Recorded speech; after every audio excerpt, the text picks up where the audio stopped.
And welcome back to Mixed Media. We are back for another week of awesomeness. Hopefully some good times and some good memories, some fun, and just a good time talking about some of our favorite things and hopefully some of your favorite things too. And if you're not familiar with Mixed Media, it's a weekly live-streamed podcast that happens every Tuesday at 7:30 p.m. Eastern. And what we do is we talk about art, basically, in our particular three fields of interest, which is music, gaming, and filmmaking. But also all the topics you could possibly think about in between. By the way, we were alerted that there's an imposter out there. That there's someone else using the Mixed Media name. Oh, really? Yes, to talk about movies and gaming. And I see you. I see you. I'm not afraid, but... Are they like a newer podcast? Because we've been doing this for like... What did we come up with? Like... almost like probably a year and a half now? Yeah, it's been a while. Like that? Yeah. So are they newer? Yeah, they're newer. They started doing it, I can't remember who found it. I don't know if it was 99 Crime or not, but I think when I looked at their thing, I think the oldest thing they saw was like a month or something like that. Okay. Yeah. So, I guess like, not the worst. And it's not like they're getting, more traffic than we are or anything like that. So, I'm not worried, but I see you trying to use the awesome name of Mixed Media, that is ours. You thought it was clever too, so you wanted to, I get it. But yeah, so we talk about everything, whether it's history, pop culture, reviews, news, I don't know, like literally anything you could possibly think of. We have a deep catalog. Art and economics. Economics, yes. Art and economics, yeah. Yes. Art and economics, yes. Normally it's not like purely economics, but... Yeah. If you want to get way too in-depth into random topics like that, then you can check out our deep and awesome catalog and let us know what you found interesting. I don't even remember all the topics that we've covered. So... it's quite a number, yeah. Exactly. And shout out to 4 awesome people. 5? 4? I don't know. I'll name them and then we'll count. 99 Crime, Rob Sharma, Post, Kai, and Alex Egbert. So 5. 5 awesome supporters at mixedmedia.locals.com. They keep the show going. I officially have taken us off of the Rumble paid plan. So we actually have, like, net money coming in every month, which is cool. And what we can do with that net money is we can get the show out, because it's not that expensive to do advertising. It's actually gotten cheaper these days because advertisers have been pulling out of social media markets, which makes it cheaper for the rest of us. So we might be able to put out ads, and it might be a little bit more of a party, which would be really good, because unfortunately all social media at this point is pay to play in some sense. You kind of have to push the show out there with money. You can't just hope for organic growth to make it happen. So, yeah. But that's good. That's good news. And thank you guys for making that happen. It really, really helps. But without further ado, we should introduce ourselves. I almost forgot. My name is Irving Nestor. I'm a filmmaker and media entrepreneur. I own a company called Ariella, based out of Mount Carmel, Pennsylvania. Hi, I'm Ben Costello. I'm a flute player and media composer. Sweet. And usually we have a third with us, Nathan, but he is sick right now, although I think he's in the chat. So, yeah, we wish him well. Let's see here. How was your week, Irving? I got asked. Taking the lead here. Sweet. Yeah, how's my week? Really busy. A lot of stuff going on. I have a conference coming up in a week. Oh my gosh, that's terrifying. Conference for? Yeah, I did a digital preservation project. I mean, if you've been listening, yes. to the podcast, okay. You know what I'm talking about. But I did a digital preservation of Dealey Plaza. I'll be speaking at the national conference for the assassination in Pittsburgh, the JFK assassination in Pittsburgh in about a week. So I'll be talking there and presenting. And while I've... Oh, wait, when are you going to be in Pittsburgh? Because should be going up to Pittsburgh. Yeah, when are you going to be in Pittsburgh? I'm going to be there from Wednesday of next week until Saturday. Like, Wednesday of next week is... I gotta look at my calendar here for a second. I think next it's the Wednesday. 15th or something. Oh, okay, I should be there from the 17th to the 19th, actually. Oh, cool. Oh, that's awesome. Yeah, we should meet up, 100%. Yeah. Yeah. Yeah, what are you going to be there for? A swing dancing event. Oh, cool. Cool. Yeah, I don't know if I should be that, but... I can't swing dance. But... Well, it's, that's... It's not. I mean, it's like 18 hours of dancing, but nobody goes like all 18 of them. So. Oh, okay, gotcha. Cool. 18 hours. I just processed that. That's a lot. Over like 3 days. Yeah. Oh wow. Yeah. Okay. Cool. Yeah, so I've been prepping for that, and that's been really a lot of work because I've had to learn a lot of different skills in order to get this done that I didn't anticipate, namely in cloud computing, which. I didn't ask for that, but I couldn't. The data set is so large with what is it? Like, I can't even remember the stats at this point. Like, I think I took over 10,000 photos, drone photos, and I think about 500 LiDAR scans. So all of that together is like, a terabyte basically of data, and so. I thought I could process that on my machine because I've processed test data sets that were large but not that large, and I was like, it worked fine. So, but no, that was not a thing, and now I've had to figure out alternatives by doing cloud computing, and it's been a nightmare. So not very fun, but hopefully we'll make a good presentation in Pittsburgh. So. That's that. And then the last thing that's been going on is kind of related to that, is I got something that will allow me to do some content on the gaming side, which is a VR headset that is way too big. Like, come on, this thing is huge. It does look pretty large, yeah. This is the Pimax 8KX.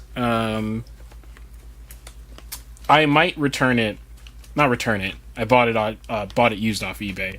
I might resell it again once its purpose is used, and one of its primary purposes is for the conference coming up, so I can do a cool display basically and have people explore the virtual space, via the headset. But I also wanted to do some other stuff for myself and kind of explore the VR gaming world and whatever. And I don't know if I'll like it. And there's a high chance I won't like it. So that might make a cool mixed media segment where I talk about gaming stuff. I'm not sure if I have insightful things to say.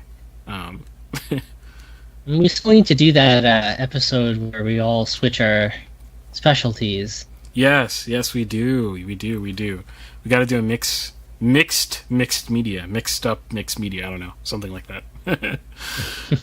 Yeah. And that's about it. Just super busy. Okay. How about you? Yeah.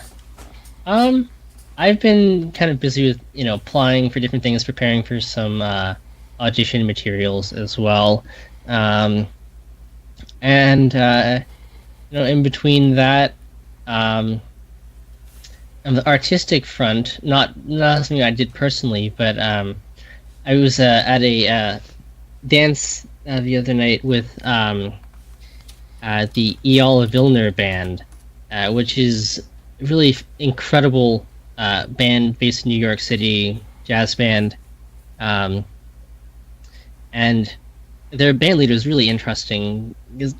Tells some interesting stories. I'm familiar with them some of their albums, and they often are the band that plays at the International Lindy Hop Championships. So very good, and they're really the only band I know that does swing music that writes new things. Everybody else just plays old things that are written back, honestly, almost 100 years ago now. Yeah. So they do that as well, but Jarl Vilner writes some of his own tunes. I thought honestly, I've heard some good bands for jazz dancing, but these guys are really, really phenomenal. And what I thought was the most interesting was just an illustration of like how much better live music is than recordings. They've heard their all their recordings before, their CDs, albums, and on their 2019 album, it starts off with the original composition called "Downhill." It's a good tune, but when the band, it's not just like the band playing that tune, but it's the musicians who actually played on like the track itself originally as well, and it was just so it's very different to try dancing to that than the recording. It's very much more impactful, very I don't know, more alive. So I thought that was fun. Cool. Yeah, this does sound like fun for sure. Sweet. And if you wanna learn about the impact of live music monetarily, you could check out our episode on live music in movie theaters and how that should be a thing, because it just makes money sense, even not just the art. So yeah, you can check out that episode. Sweet. How about anything in news? Yeah, I haven't noticed anything like recently, although I think a couple of weeks ago I was going to mention something. Then I think this is the week we had 909 Crime and High on, and I think somehow I got skipped over in the news segment. We had a lot of you were asking them for all their news and whatever. Yeah, and again, I guess we haven't done a show since. Oh no, we did. Did we do a show? I can't even remember. Is that the last show we did? That might have been because we skipped Halloween. Right. Yeah. Yeah. Well, so I'll just take a bit of news from a couple of weeks ago. Not necessarily pleasant news, but the biggest thing in the world of film music has been the allegations of sexual abuse against Danny Elfman. Yeah, some pretty serious stuff. Elfman is maybe not the most household name amongst film composers, although he's done a lot of big things. I think he was involved in Batman at one point, but his biggest things are like Nightmare Before Christmas, and Edward Scissorhands. I think he did some of the Batman stuff at one point. But his big thing is Halloween related stuff. I think his company is something like Halloween Music or something that. Yeah. So really important composer. Pretty popular for some of those scores that I just mentioned. But some really serious and very not good allegations against him, and that's kind of a divided response from those in the community. Most people who kind of want to support him. It's kind of, we mentioned this. The Me Too movement has kind of only slowly reached the film composers world, and we still have issues of not having a composers union, right? Yeah. To set standards regarding this stuff, and so he can allegedly is able to use some of his influence, right, to you can work for me if you kind of will do this sort of thing. And so not necessarily pleasant news, but still kind of important news. Something which, like I said, has kind of divided people's response. Yeah. Interesting. Yeah. Yeah, we'll see how that plays out. Any other music news? Or That's the biggest thing that I have seen that's newsworthy. Cool. Yeah, for me, I have some weird offbeat news, in that none of it's like film news in particular. Well, okay, maybe I'm trying to think to see if I'm forgetting anything. So there is, I know that Scorsese, and this kind of relates to the film I'll be talking about in a few moments. But Scorsese, I think, announced his next film, which is another film with a religious subject. I can't remember the name off the top of my head. I think it might have entered production a while ago, even. I'm not entirely sure. Oh, I don't think I've heard of this. Okay, yeah. So he announced that. I don't know much about it at all, so sorry. But it'll relate definitely to discussion, because I've seen some of his comments from well back when this new film was in the writing stage. So I guess it got greenlit, and it's going to happen, or it has been happening, or whatever it is. Am I forgetting anything else? No. Okay. So offbeat news, a different art form, in my humble opinion. I'll probably do a fun episode on this when I'm tired of talking about things that are too serious. I think that roller coasters are a form of art, right? And that's a subject again for another day. Exactly how I mean that. But in that world, in the sort of thrill ride theme park world, there's a massive merger happening between the Six Flags Corporation and the Cedar Fair Corporation. If you're not familiar, if you're on the East or West Coast, you're more likely to be familiar with Six Flags. If you're on like anywhere else, you're more likely to be familiar with Cedar Fair. They kind of are geographically separate from each other in most areas. So these two companies are gigantic for being thrill park companies in terms of the just sheer number of parks. Six Flags, I think, had like 26 parks, which is a lot of. I mean, these are massive. Especially a lot of these parks are gigantic.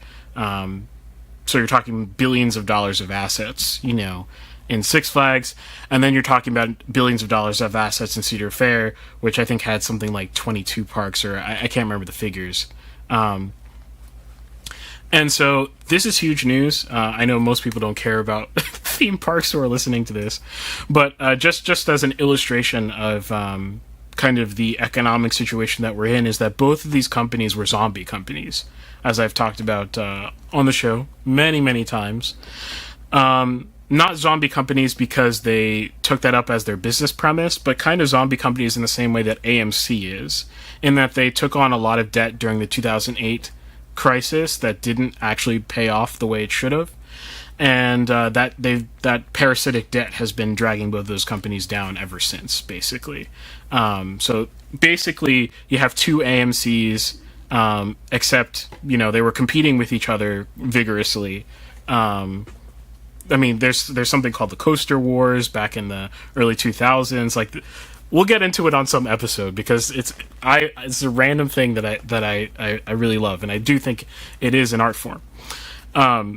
Roller coasters I'm talking about. But the merger is the biggest theme park merger in history by far, drastically. I mean, there have been mergers, very frequently, but this is like the merger to end all mergers, because these two were the two companies that were buying out all the other smaller companies, and now the two companies that were buying out all the smaller companies have now merged into one. So neither is buying out the other, but they're joining forces, and it's because they have too much debt, right? So what they're hoping to do is, with their combined asset pool, they'll be able to borrow newer debt That's unfortunately going to be more expensive because rates are higher. So we'll see how that goes for them. To pay off the older debt that apparently for both the companies has there's a spike in debt payments that happens in 2025. So they were basically on on the cliff's edge financially, and they decided, you know what? Let's stop competing with each other and let's create a monopoly. And the resulting company will be called Six Flags, actually. But the most of the management will be Cedar Fair. That's how they've kind of worked it out. So that's very interesting. And again, it kind of goes into like the art and economy sort of stuff that I've been talking about the show. So check out those episodes. Sorry, I've just been reading about this next Scorsese film. I don't know if it has a title yet, but it's based on... It's an adaptation of something called Wager, a tale of shipwreck, mutiny, and murder. Oh. Okay. Yes. I don't know if there's anything particularly religious. It says, set in the 1740s, Wager's story is set in motion when a patched-together boat with 30 emaciated men landed on the coast of Brazil. The men were the surviving crew of a British ship that was chasing a Spanish vessel and had crashed onto an island in South America's Patagonia region. Their tales of surviving the sea and elements made them heroes. However, 6 months later, another vessel, even more beat up than the first one, ended up on the coast of Chile, this one with 3 men. These new sailors charged that the other men were actually mutineers. That's what I can find about this next Scorsese film. Yeah, I'm not sure if that's the film that I wonder because Scorsese is the type of the director that never stops directing. Like he's doing things in parallel. So he's in post-production for one film while he's in pre-production for another, while in discussions for the next thing. So I wonder if the announcement was about something that just got greenlit, or if it's the next thing or something like that. Yeah, that's what I could find. This sounds like it's on somewhere because it seems to have some like cast attached to it, I think. Yes, at least apparently. Yeah, Leonardo DiCaprio is already attached to it. So cool. Yeah. The only other news I have is for you Rumble people out there. Shout out to you Rumble people. Rumble announced something that I literally talked about. I don't know. I can't remember. It may have been last episode. I'm not actually sure. It was very recently. I had made an offhand comment because I think Nathan brought up the fact that Twitch was adding a multi-stream function to their platform so that you could use Twitch as the primary platform and they would stream out to YouTube or whatever other streaming platforms that you wanted to go on. Sounds like Rumble was working on that exact product, and they're going to be releasing a similar type of thing relatively soon, which their stock, and I'm an investor in Rumble now, their stock jumped up quite a bit because if you understand the relationship between Rumble and the other platforms, it's currently treated as a sort of secondary destination, if that makes sense, to people's streams, simply because people, these huge content creators that are on Rumble, their biggest audience is still on YouTube or on Twitch or wherever else, they are. So what this does is changes the driver's seat, basically, from it being the other platforms to being Rumble without it affecting the creator's life at all. So I always thought this was a no-brainer for anybody to do. So when Nathan said Twitch did it, I was like, oh, that's that's pretty obvious. I don't know why it took them so long to do it, but Rumble's doing it, which is fantastic news. And apparently it'll be free, which... Goodbye, Restream. I hate using Restream. It's a regret of mine, attaching ourselves to Restream for a lot of just annoying reasons. There's a lot of annoyances with Restream. So this will be, once it's released and it's confirmed working, I will probably be switching our Restreaming service to Rumble, and it'll just stream out from there to YouTube and elsewhere. So, yeah, that's good on Rumble. I love competition. It's great. It's fantastic. So there you go. And that's all I got. All right. Well, Sweet. I imagine you're going to go first since you already have your image yes. header up. Yes. Yeah, I'll go first. Since I have the heavier topic, and Ben will be doing arguing with Reddit, so we'll finish off on fun instead of this heavy film. Sounds good. All right. So if you're new to the show, if you don't know the order of things, right now I'm going to go into my segment on the movie Silence by Martin Scorsese, and I'll be talking about its themes, how those themes were taken real time, and how they should have been taken, maybe or maybe a more sober-minded approach to analyzing this film. And then after that, we'll be doing an Arguing with Reddit segment where Ben will be reacting to hot takes on music and composition. There you go. Sweet. So here we go. Mixed Media Movies. And welcome back to Mixed Media. If you were hanging around this whole time, you just saw our news segment. If you're listening in post, go check out our news segment, or check out any segment for that matter. But real quick, before I start talking about Silence by Mr. Scorsese, let's reintroduce ourselves for those just tuning in or those listening in post. So my name is Irving Nestor. I'm a filmmaker and media entrepreneur. I own a company called Ariella based out of Mount Carmel, Pennsylvania. Hi, my name is Ben Costello. I'm a flute player and media composer. Sweet. And usually we have with us Nathan, who talks about gaming, but he is out sick. All right, so today I'll be talking about this film, Silence. Focus, there we go. And it's, of course, a film by Scorsese, who is one of my favorite filmmakers of all time. Probably, one of the most influential filmmakers to me, by far, of all time. One of my favorite feelings in cinema is always present in a Scorsese film, which is something that's really hard to describe. I don't know really how to describe it. It's something like feeling like the filmmaker is going to take care of you for the next 2 hours or something like this. Feeling like you're in good hands. You feel comfortable to just relax into the film from frame one, and it's engaging, not in a way that's sort of appealing to your baser feelings or something like this, but appealing in a way that's deep from outset, right?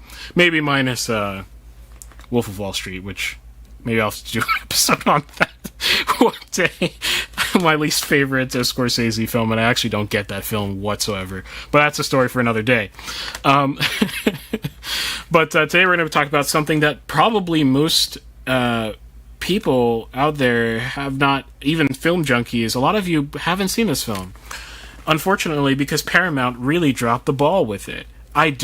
It's one of the great mysteries to me that this film was not part of a mini renaissance of the original film, and there should have. This was like a shoo-in.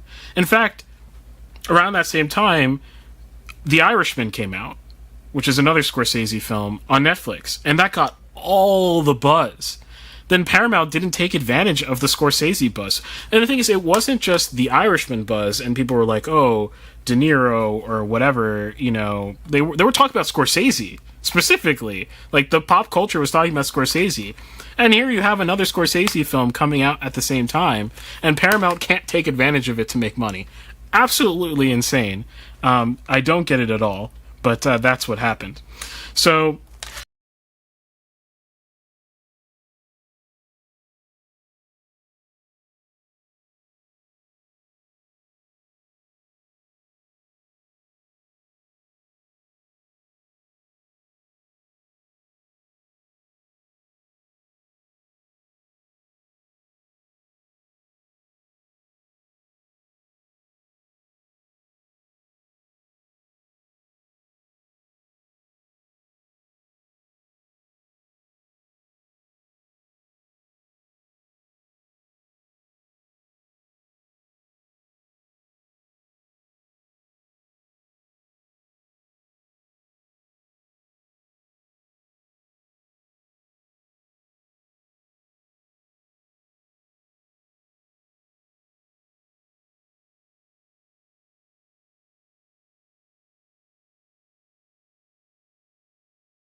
Sure, which is great.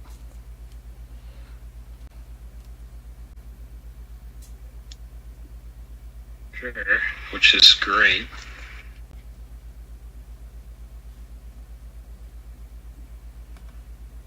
Sure, which is great. Okay, I should be able to hear you now. Okay. The stream itself is still working, and I can like hear us talking on YouTube. Okay, let me try to reconnect now. Okay. Working, and I can like. Oh no! I got an error. Why? I'm streaming on Rumble, I think, but not YouTube. Working, and I can like. It's still streaming on YouTube. I got an error. Okay. Sup, people on Rumble? I'm having some technical difficulties. Yeah. Well, it's just a black screen. You can hear us talking. So. On YouTube. On YouTube? Yeah. Oh. Okay. It's just black. It's still streaming. That's not necessarily bad. Let me remedy. Sorry, people. I think I ran out of temporary space on my C drive. Ah, yes, I did. That's not good. So let me go ahead and see if I can fix this real quick. Yeah, both Nathan and Stephanie also agree that it's just audio. The screen on YouTube is fully black, but they can hear us. Okay. If you guys can be patient, I can really quick. Let's see if I could fix this. I mean, I guess if not, it's not the worst thing in the world as long as they can still hear us. It's just more traditionally a podcast. Yeah, exactly. Let me see if I can get something going here. So we've got... Okay.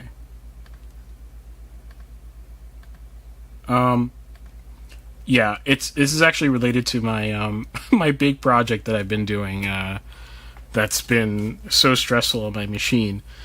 Is a lot of I forgot about this. A lot of temp space ends up getting used in the processing of the project. Let's see here. Oh, I think my computer has frozen now. That's fantastic. Don't do it. Don't crash.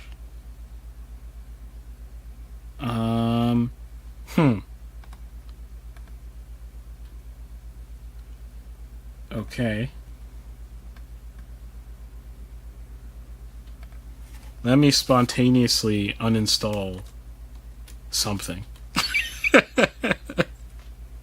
Just to give me enough space. Let's see what the casualty will be. It'll probably be some video game. Let's see. I can't see the chat right now. But if you want to chime in as to whether I uninstall... let's see. Games. I can read it to you. Okay. You know what? I should uninstall City Skylines 2. Maybe I should do that. There's City Skylines 2. There's let's see. Oh, I know what to install. No, I'm gonna make the decision myself. Sorry, y'all. This is very obnoxious.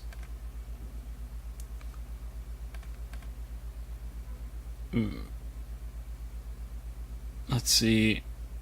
Uninstall. There we go. And that should give us the space. Alright. Let's see if I can pull up the chat again. Sorry about this, y'all.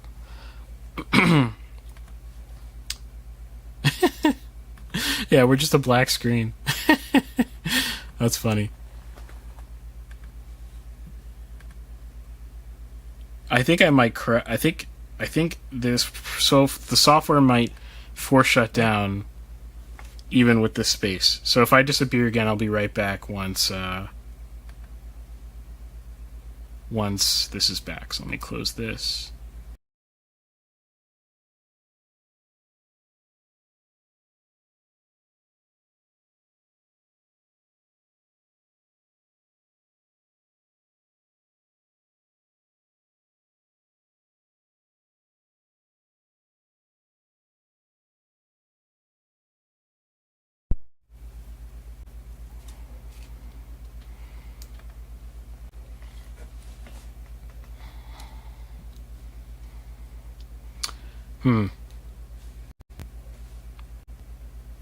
Oh. Okay. Stream. Are we live on both?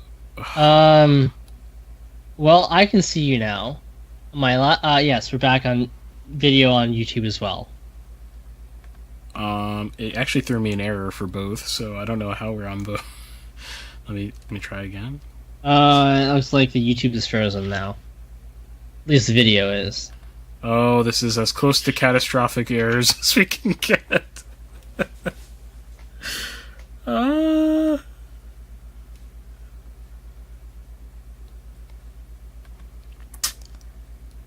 This is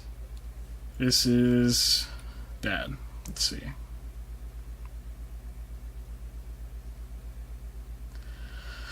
We still have audio on YouTube though. Somehow, I don't even know how that's possible. Oh gosh, I don't even get it. Okay, maybe we do the show in video silence. Basically, we are already, so... Yeah, let me just double check that we're actually going. On YouTube, it actually shows... Oh yeah, we are. Okay. We're a frozen image for all the platforms.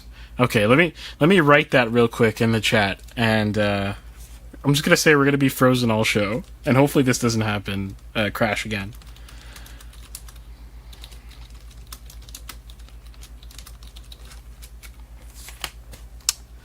That's a little upsetting, but I suppose it is what it is. This will be the first true podcast experience for Mixed Media, I guess. Okay. Well, I guess I'll get back to it. Oh, that's you. I was confused for a moment.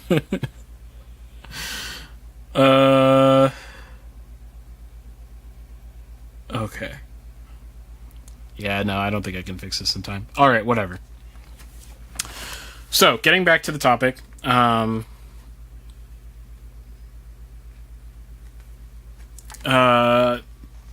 was I even talking about? Oh yeah, Paramount dropped the ball on getting this film seen by people. Except in the Catholic world. So, if you're in the Catholic world at all, this was like, I don't know, like there was a lot to do about this film in terms of people's opinions, because this film is about Catholic missionaries, and it's a interesting filmmaker's perspective on the story of the Japanese martyrs, basically. And it's based off of a fictional story called Silence by something Endo. I'm going to forget his first name. And originally that piece, and Mr. Endo is also Catholic himself, and he wrote it originally as a newspaper series. So, like, you know, where a piece of this story would come out in the newspaper, like, you know, every week or whatever. When was this written? Ooh, that's a good question. Actually, A long time ago, or like somewhat recently? No, I think a while ago. 'Cause that was definitely like the way of literature in the 19th century. Like if you read, you know, Tolstoy or Dostoevsky or like Dickens, right? These long novels, you know, would come out in like literary magazines, you know, like a chapter at a time over like months and months. Yeah, actually, it came out in 1966. Actually, way newer than I thought. Okay. Yeah. Interesting. Yeah. So, Mr. Scorsese decided after reading this and having somewhat of a profound experience with the film that he would make it into a film. I myself am Catholic, so is Ben. And so I was very interested in seeing this film because this is one of my favorite filmmakers, and I'm Catholic. So, naturally, I would like to see the take on this film. This is not Scorsese's first time doing religious themes in a film. I mean, actually, all of his films have some religious aspect to them, or maybe almost all. I can't say all. So does the Wolf on Wall Street? Yeah. Not really. But many of his films, I should say, have a religious aspect to them, reference something or another.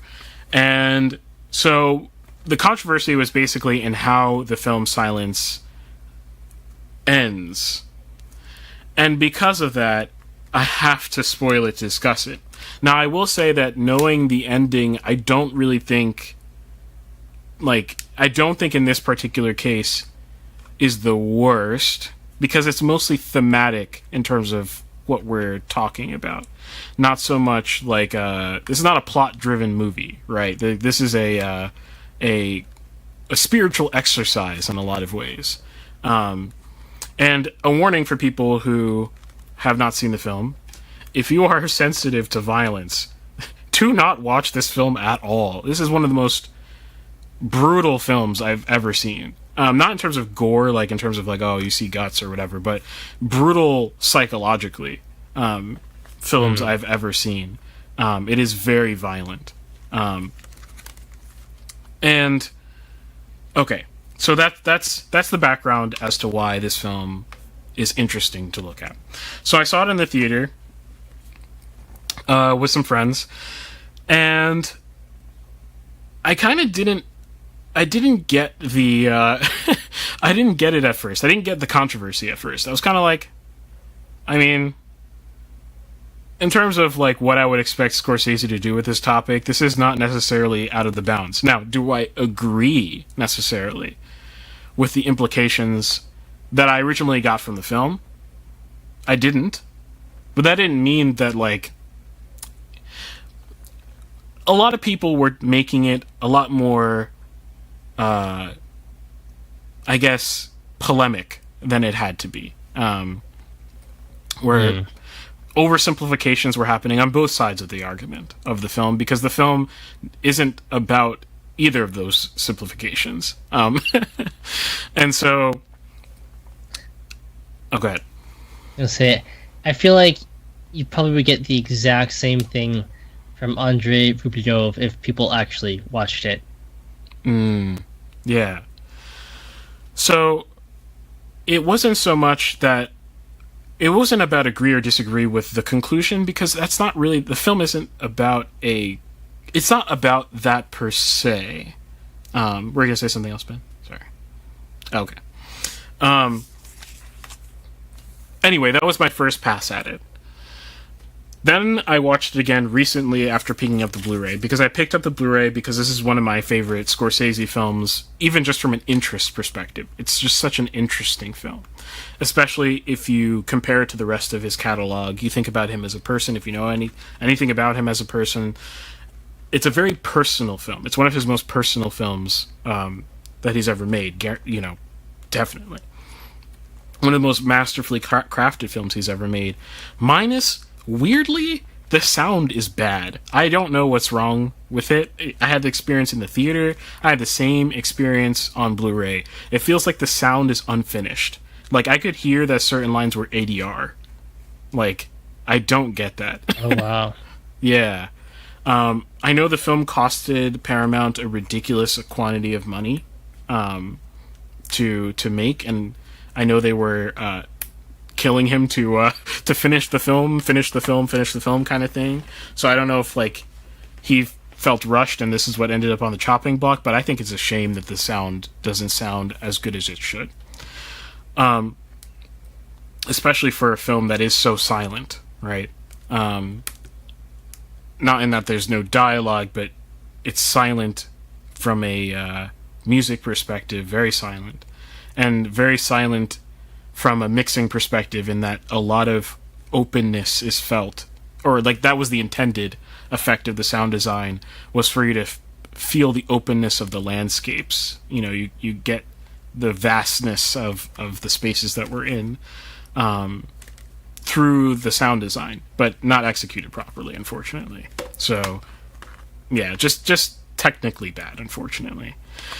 But otherwise, one of his best executed, one of his most beautifully shot films, one of his most best expressions through acting. Andrew Garfield and Adam Driver and Liam Neeson are the three leads for this movie, and obviously those are pretty pedigreed people. I think all of them have an Oscar, or I don't know, maybe, or at least a nomination. And so, yeah, but like they're hitting all cylinders in this film. This is not a throwaway film they did because I don't know, they owed Scorsese a favor or something. Like they're putting their whole being into these roles, which is very enjoyable to watch. That being said, let's quickly summarize the film. And again, there are spoilers in here, unfortunately, but nothing I don't think compares to watching this film, actually. Basically, what we have is we're going back to... I'm trying to think of the period in Japan that we're in. Let's see. I'll figure this out in a moment, but basically, we have a few Portuguese missionaries, Jesuit missionaries, who are in Portugal, right? So, living their normal religious life in Portugal, and their superior tells them about their spiritual teacher, spiritual director. This is, and when I say them, I mean Adam Driver's character and Andrew Garfield's character. They had this spiritual teacher, played by Liam Neeson, who went on to do missionary work in hostile Japan. When I say hostile Japan, in this era of Japan, I mean brutally hostile. I mean, just, death is like the least of the problem, basically. Kind of hostile. This hostility was new. If you know anything about the founder of the Jesuits, St. Francis Xavier, or am I messing that up? No, I'm correct, right? Yes. Oh, Ben, you froze, I think. Are you there? Oh no, did we lose Ben? What is happening? Ah!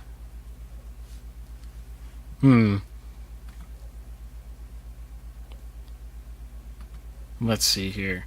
I don't know what happened to Ben.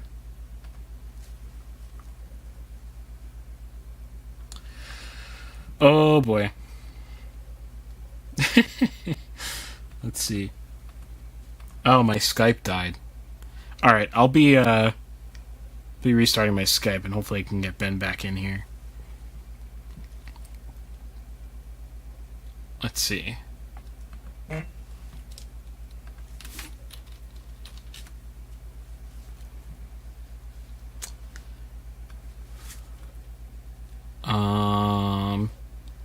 Hopefully this is not a symptom of my stuff too. Let's see here.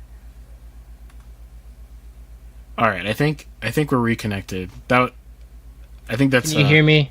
Yeah, I can hear you now. Okay. So I was back on the call. I guess you couldn't hear me. Yeah. Yeah. I don't know, because I had tried. I think I was trying to unmute myself, and maybe I accidentally hung up, or somehow I got disconnected from the call, and I just went right back in. Ah, gotcha. Well, I was going to say, isn't Saint Ignatius of Loyola down there? Sorry, yes. My bad. Saint Ignatius of Loyola. I was like, I'm messing that up, and then there you go. Saint Ignatius of Loyola. So famously, he had gone to Japan. I mean, he was a famous missionary, generally speaking. But he had gone to Japan and founded a very large Catholic Japanese community. And said Japanese community grew to be quite a sizable thing, to the point where the government noticed it and a change of philosophy towards Westerners started happening, where the I'm trying to think of the period here. Let me see if I can figure it out here.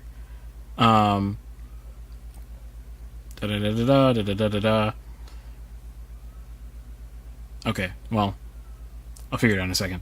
But in basically this period, the powers that be decide that Christianity has no place in Japan anymore, that it was influencing the people too much, and threatened the power of the state. So they go ahead and crush the original movement, such that all the Catholics left in Japan have to go underground. Okay, so I guess Saint Francis Xavier is the guy who goes to Japan. I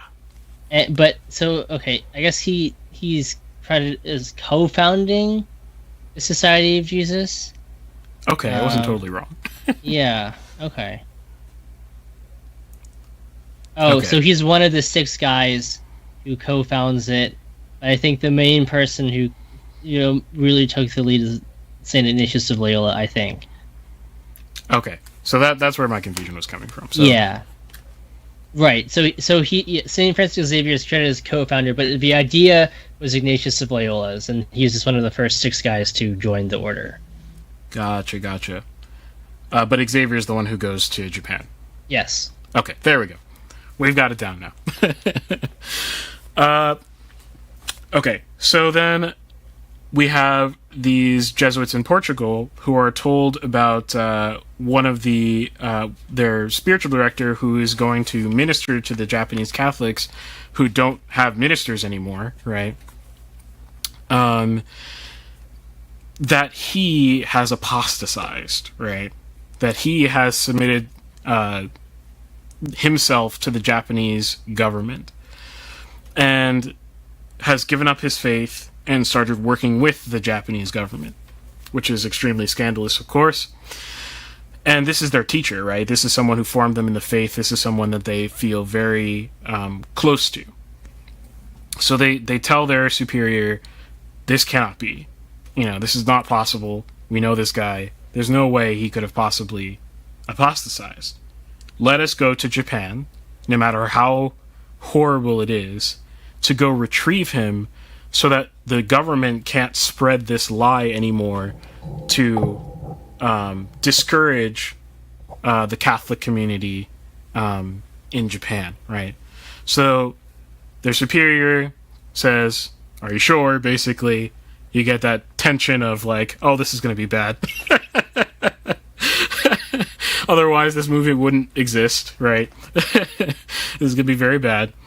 And they are sent off, smuggled into Japan.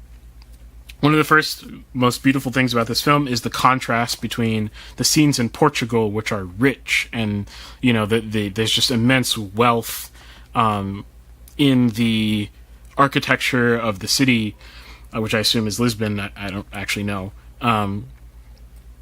And the next scene you get, basically, after this conversation is them on a little dinghy boat, right? These priests who had their hair, nicely formed, and they had their habits were nice and clean and unstained. Next scene, those same very priests, willing to go through this struggle, put that same kind of person on a dinghy, getting smuggled by a Japanese fisherman, who ends up becoming a very important character throughout the film, and being transported to the island of Japan to both minister to the Japanese Catholics there while they're there, and also to find, his name is Father Ferreira in the film, Liam Neeson's character, and to bring him back, or at least disabuse people of the lie of his apostasy, right? Okay. Then, basically, what you think is going to happen happens, and it's very brutal, and I'm not going to go through all the details, but the Japanese that they find there, the Japanese Catholics that they find there, are basically starving, almost physically, right, for a priest. It's like almost like the way it's represented is almost like a physical need, right? They're hungry. And the priest just saying mass for these Japanese Catholics is so freeing and cleansing for these people that they ask them to stay, to not leave. They start baptizing children, teaching people in secret, and giving advice to people as best as they can, even though they don't speak Japanese, right? So that's the beginning. We get the sense that Adam Driver's character at the beginning is someone who is what's the word? Less able to suffer, or maybe that's not the right word. Less patient, actually, maybe is the overall thing. Less patient. And our main character, which is Andrew Garfield's character, is someone who comes off as more loving, more, I guess, naturally loving and gets attached to people, right? So when he's there, he gets really attached to this community of Japanese Catholics. Okay. Then, of course, the local inquisitor definitely... there's a lot of there's I could dive into this film in a lot of different ways, but I'm trying to focus on the controversy. So, but there's a lot going on in this film in terms of symbolism, etc., etc. But the Japanese inquisitor comes to town and says, "We know that you're hiding priests." And the first round of suffering happens, which is basically give up the priests or die. So, yeah.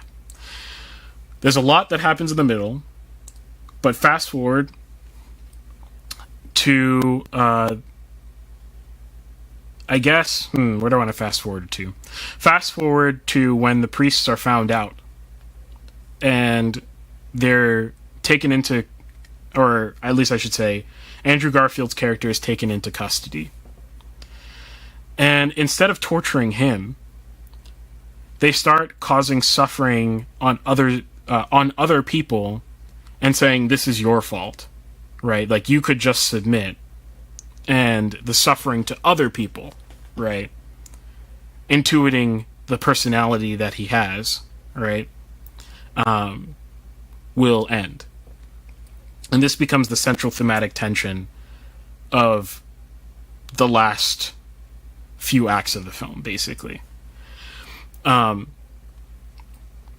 And eventually, we get a pivotal moment where the whole film climaxes and he gives in.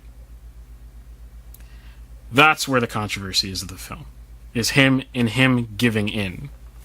And he gives in the face of some of the worst inventions of torture.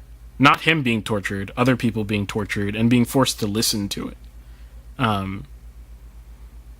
And then there's the extra thing where there's a voice that he hears, ? We'll discuss that in a moment. That tells him, just step on it. And the symbolism of apostasy in the film is stepping on the face of Jesus, like this icon, basically this clay icon-like thing, to just step on it. And he does it. And then we get the last act of the film, which is, I think, for a lot of people... so to give you some context, some personal context, when I saw this film in the theater, I think a good 10 people literally walked out at that moment. Stormed out of the theater. Would they... I'm just curious, like, what were they looking for? Were they looking for him to be like, a good moral victory by not giving in to Satan or something like that? Who, the people that walked out? Yeah. I don't know what I mean, I was curious. I was like, even if I was like unhappy with how the film was going or the way it's concluding, I would still want to see the last act to see how we tie the bow together, like in terms of like what does this mean, at least to the filmmaker, Right. Like even if you don't agree with the guy's actions, I mean, does that, I don't know, doesn't necessarily mean like the film itself is junk, right? Like, Yeah, exactly. And that's kind of one of the bigger points that I have here is I think a lot of people saw this film who shouldn't have seen it. Kai says they didn't read the book. That sounds like a them problem. Yeah, I don't know. But I think a lot of people saw the film that shouldn't have seen the film. And from from both angles, really. Well, actually, maybe it's from one angle and the other one's just kind of reactionary to that. But a lot of people who are, okay, from a Catholic perspective, right? Like, you shouldn't just watch anything. You should understand your own spiritual state and self-apply whatever filters you need in order to sustain yourself and to not face temptation, to not be confused, right? A certain level of spiritual maturity is going to come with a certain level of ability to address certain complex problems and questions without having to oversimplify anything or react to anything, but simply digest it for what it is. So a lot of people probably shouldn't have seen this film. And then a lot of people just had a reaction to those people who had a very poor understanding of the complexities involved in this film, and just saw the film so that they could critique those thoughts, if that makes sense.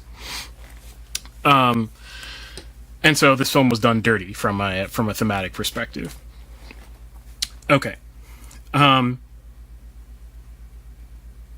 So there we go. So the film sort of ends with a final act. It is kind of a denouement act, but it works because there's a thematic tension, like that's really overbearing all the way to the last image, and you're just sitting there like wondering like what does this all mean, or at least to the filmmaker, or at least you're doing your own pondering, and you get this feeling that this priest, who now also starts working with the Japanese government underneath his truly apostatized teacher. So it was true that he apostatized. You get what I mean. And this secular this secular de-religiousing of Japan happens through these two men because they're experts on Christianity.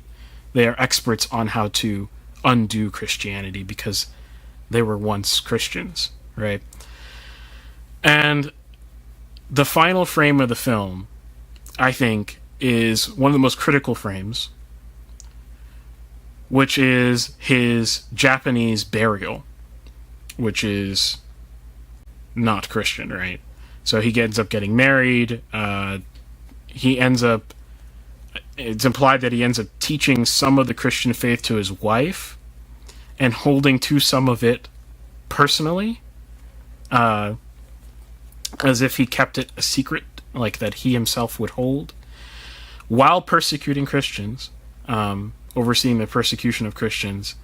And he ends up in a Japanese burial, which is very important symbolically. So we'll come back to that. So that's the summary. A few other things I want to say. Andrew Garfield had a huge experience with this film, and this is when Andrew Garfield was big in terms of like, household name. I don't think as much today. I don't think he's been doing as much, but back then he was doing Hacksaw Ridge, and this film came out basically either the same year, or like within a year or two of each other. And he was nominated for Hacksaw Ridge for the Oscar. I can't remember if he won the Oscar for Hacksaw Ridge or not. I've seen Hacksaw Ridge. I think it's a completely overrated film. I really just very forgettable if it wasn't like Oscar buzz. I was not impressed with Hacksaw Ridge, other than his acting, which was pretty great. But if you know anything about Hacksaw Ridge, that was a Christian film as well, where he plays a Christian pacifist in the face of either World War II or Vietnam. I can't remember off the top of my head. So he's playing these two Christian roles, albeit he played in silence well before he did Hacksaw Ridge, I think. It's just they happened to come out close to each other. And there's an interview that Andrew Garfield did about his experience working on silence, and he had a huge, I want to say conversion experience, right? But like a huge experience that would change the way that he looked at life. And this will become an analogy for Scorsese, I think, later. But he basically said that he was taught the Jesuit way of spirituality in preparation for the film, and he had to do the Jesuit prayers every day, basically. And he said that he was actually able to actually contemplate at one point. I think that's what his words are. And in that contemplation, there was something he couldn't explain, and something deeper than he'd ever experienced before. And the terms that he uses are so specific to sort of a Catholic spirituality that it wasn't something that was just like flippant, like, oh, I felt something, like, I smelled something, I felt something, right? Like, it was something a little bit more complex in that he thought about it a lot, post that experience. And we'll come back to that later. But to Scorsese. Scorsese himself grew up Irish Catholic. Asterisk. Big asterisk. Meaning that his parents weren't religious. And again, this will kind of become an analogy for a lot of things we'll talk about later, but he grew up in gang-ridden New York. Did I say Irish? Italian. Sorry. Yes, you did say Irish. My bad. He was around a lot of Irish Catholics, I'm sure, but he himself was an Italian Catholic. And he basically went to Catholic school because his parents thought it would be better for him, not necessarily for religious reasons. There, he falls in love with the faith, or at least he says he had a profound experience there, praying and going to Mass and everything like this, and found a sense of comfort that he couldn't find out in the streets of gang-ridden New York, right? And this is very formative. If you ever listen to anything by Scorsese, like his interviews, he constantly brings up this childhood. Constantly, he never stops talking about his Catholic childhood. But he never was taught, if that makes sense. He never was. No one ever sat down with him and said, "Now here, son, here's the faith," because his parents weren't doing it, right? Like, Yes, Catholic education is always a dicey thing. Yeah. Yes, and he had good relationships with priests, with other religious and whatever, but no one ever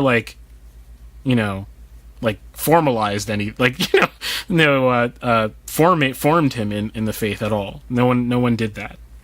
And then so by the age of 13, 14, he says that he went from a mere comfort to a question, basically, of like, well, I know that there's something here, but I just don't know what it means, and what it means for me, and what's true, what's not true, etc. I took a Scorsese masterclass, like masterclass.com, like one of those. I think I got like a promo for like $1 for a year or something like that, and well worth. Yeah, that sounds like a great deal. Exactly. $1, yeah.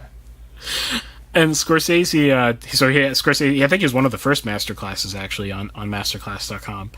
And fantastic, phenomenal masterclass. If not just to get into the mind of Scorsese. But one of his first series of episodes are very personal.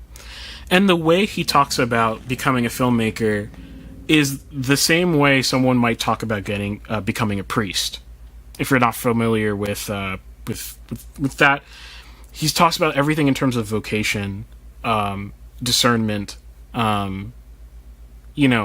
this kind of thing.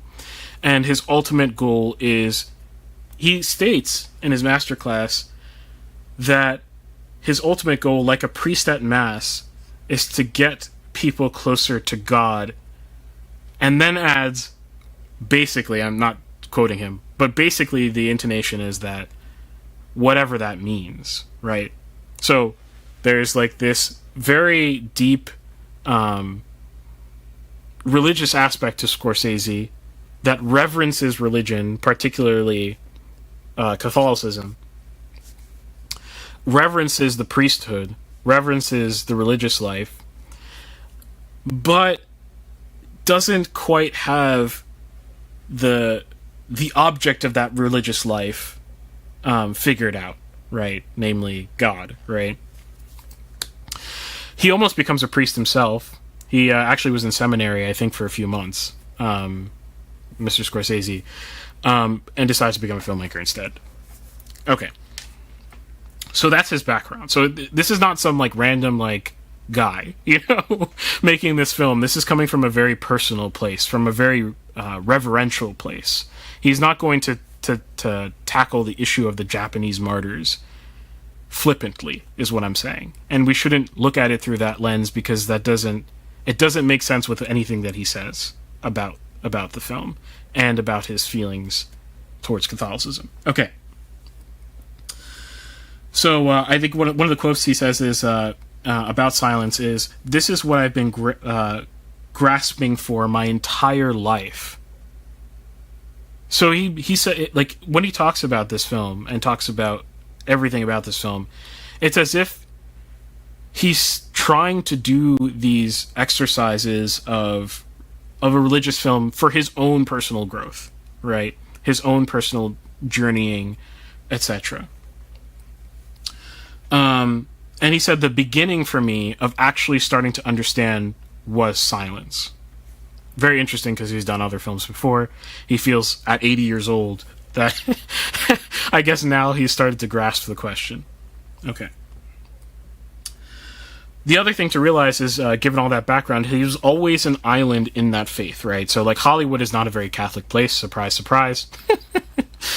His parents weren't Catholic, and none of the actors he's working with, by and large, are going to be Catholic, right? So he's on his own, using the sort of secular sphere to explore these religious topics, and all he's getting as input is stuff from outside of himself.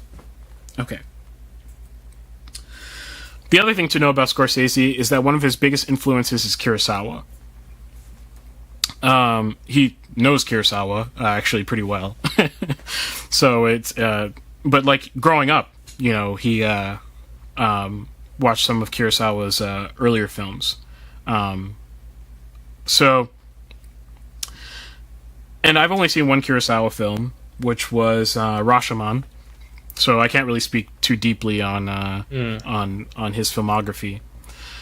But one thing I noticed in Rashomon, and actually all of Japanese cinema, every single Japanese film that I've watched, not just Kurosawa, is that none of it is postmodern, even in the postmodern age. What do I mean by that? I mean that the sort of American paradigm of the 60s and 70s, particularly, maybe particularly the 60s, the American paradigm of filmmaking, which was very deconstructionist, and we have episodes on that kind of stuff, so you should check that out, because the Cold War is a very influential time on art in general, vastly so. But Japan does not do the thing that everyone else is doing. as far as I've seen, at least, and I've seen a fair amount of Japanese cinema, and I didn't see that in Kurosawa either. And another thing you should understand about Scorsese is that he himself, for the most part, doesn't do the postmodernist thing. He's not interested in that kind of storytelling. All of his films are exploratory, not for the sake of exploration itself, but for the sake of conclusion, even if he doesn't have it, if that makes sense.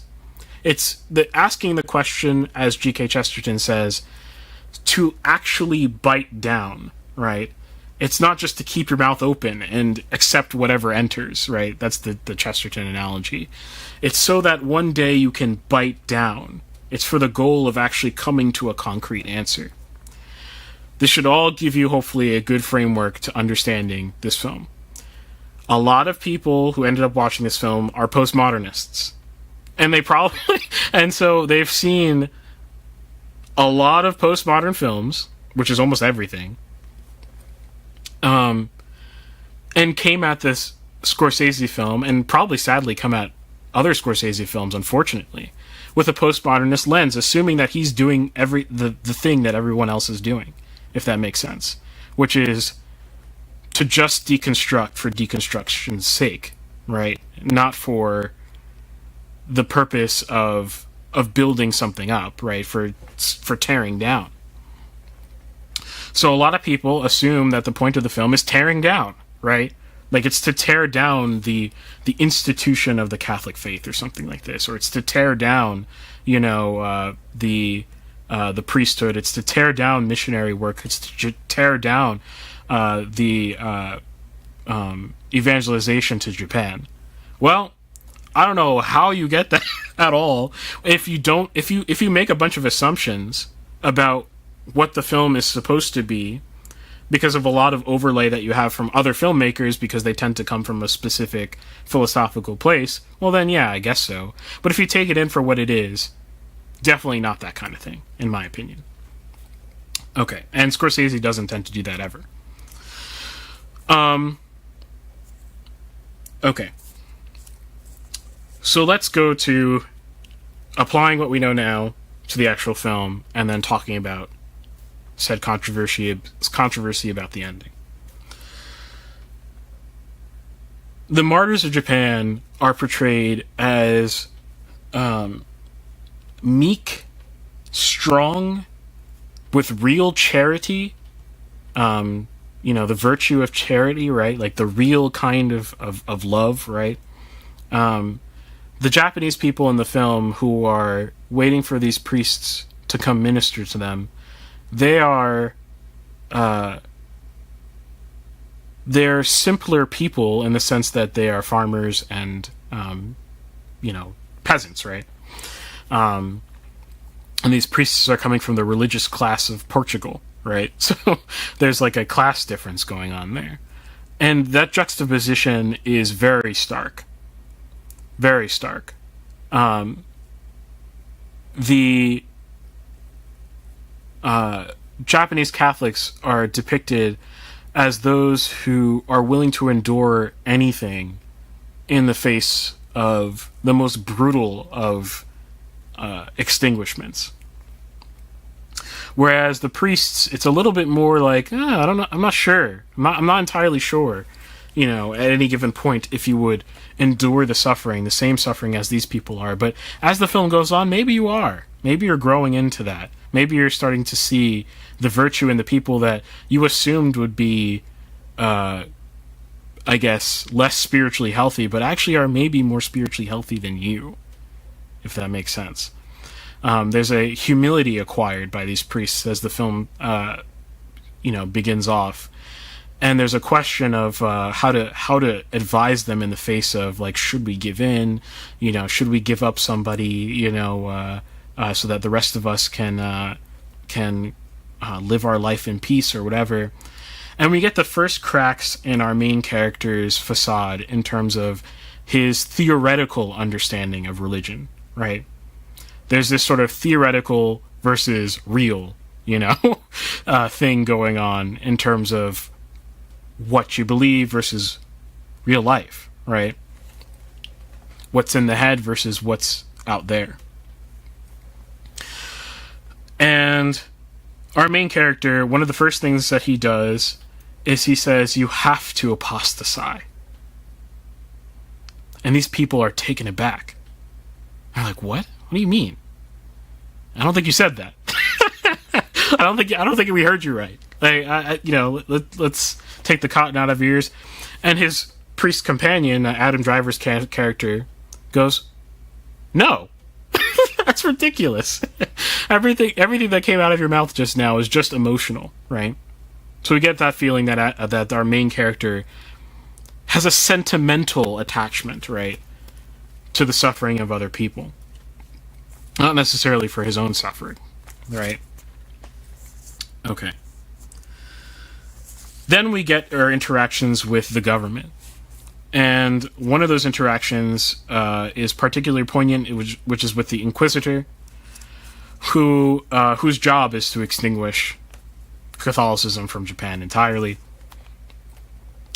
And he's basically portrayed as, like, a devil, right? Like, with a conscience that is mostly non-existent, minus the, I guess, annoyance. How do I put this? The annoyance that objective truth might be a thing. I don't know how else to put it. It's very It's very reminiscent of Pontius Pilate in a lot of ways, in the way that he's portrayed, and purposely so, I think, and also very reminiscent of, like, the voice of Satan, right? Scripturally.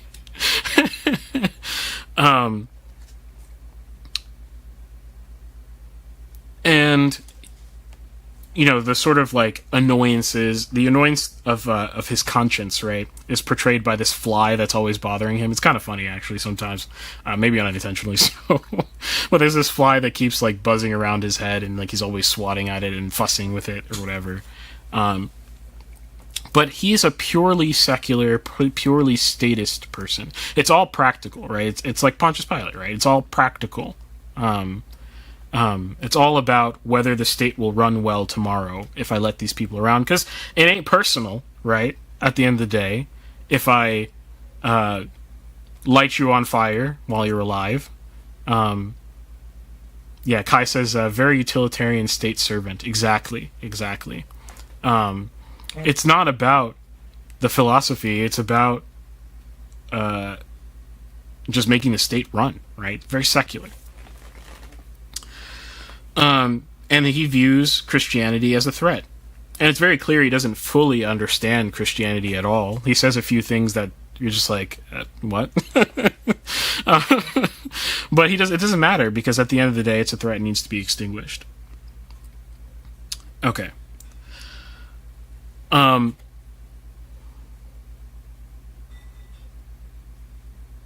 Miles says, pretty good argument against utilitarianism. Yeah. This film it comes at so many different philosophies. It's hard I'm trying to prune the topics as I talk, and it's kind of difficult. Okay.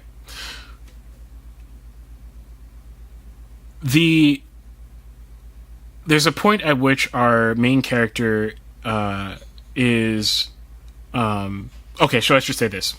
The Adam Driver character ends up dying. He ends up dying running out to the boat. So basically, I should back up. There's a boat that basically the state has rounded up a bunch of Christians, put them on a boat, and put a bunch of dry brush in there and tied them to the boat, and is just going to light it out on fire out at sea, right? Extremely horrifying. The acting is way too good, I should say. And Adam Driver's character is basically seen going out to sea. Instead of hiding anymore, he just wants to save them, right? And this is kind of a character arc ending thing, because his character was the one who feared his personal safety, personal comfort more, right, at the beginning of the film. So his character arc is such that he's grown, and he's willing to do anything for these people. So he runs out to sea. There's nothing he can do, right? But it's kind of like, it's like that, it's like, you know, it's just that paternal instinct, if you will, you know, like he just can't not go fight, right? So he ends up being killed in the process of that whole thing after being told that his friend priest, who he'd gotten separated from earlier in the film, had apostatized, which was a lie, right? And what is our main character worried about? He's worried about not so much... how do I put this? He's not worried about him... he's not worried... He's not in the mindset of someone who looks at his friend as a martyr. Instead, he's concerned with that his friend died with the knowledge that he apostatized, which is obviously false, but whatever. Who knows if they even told him that, right? Like, they could just even be lying to the main character that they told him that. It doesn't really matter. And two, the horror of the death itself. There's not so much focus on the spirituality behind it. And this is important as we go along, because this keeps repeating itself. Our main character then is found, as he's bound up and imprisoned, with some of his younger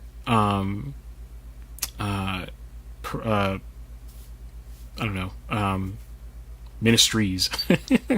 His younger, the people he was ministering to, he's with a teenage, maybe, 20-year-old woman who asks if after she's killed, will she be able to go to heaven? And it's said in such an innocent, simple way, like, oh, this means I get to go to heaven, if you get what I mean, like childlike manner, right?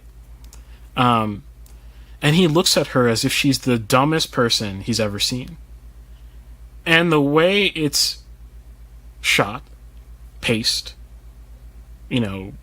everything, he's the dumb one. You understand what I mean? He's the selfish one, ultimately speaking, right? Like, he's the one who's not in the mind of a priest anymore. He's not in the mind of the religious. He's in the mind of a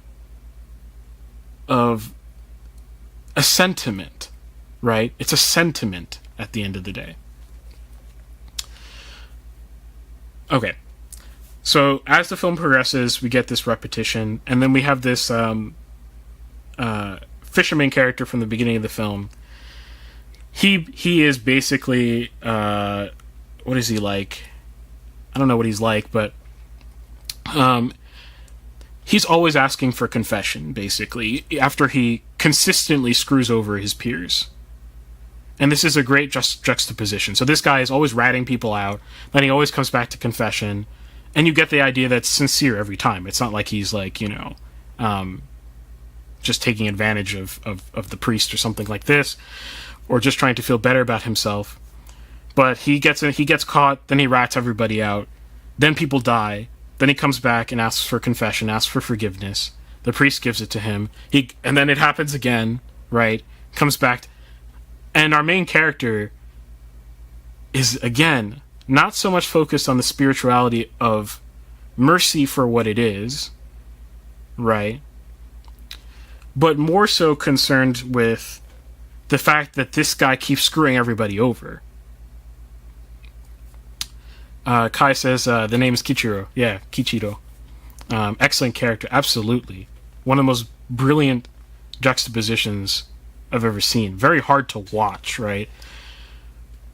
And maybe there's a perspective that we're kind of viewing all of this from, which is a heavenly perspective, right?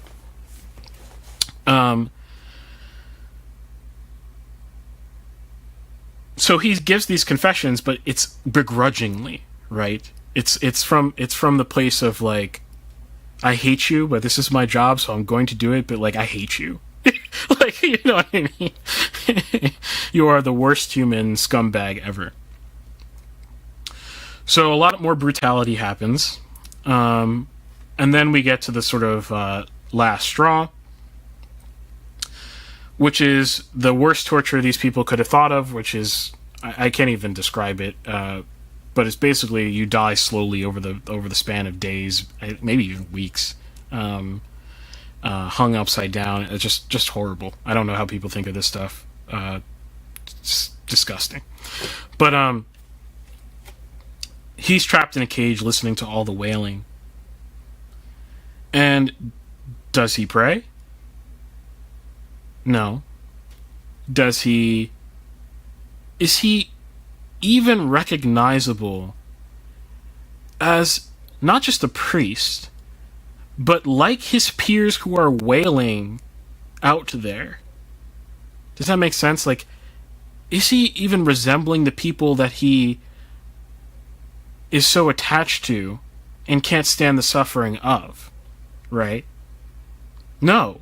He's not recognizable as that. He came more recognizable as that, and he's devolved, right?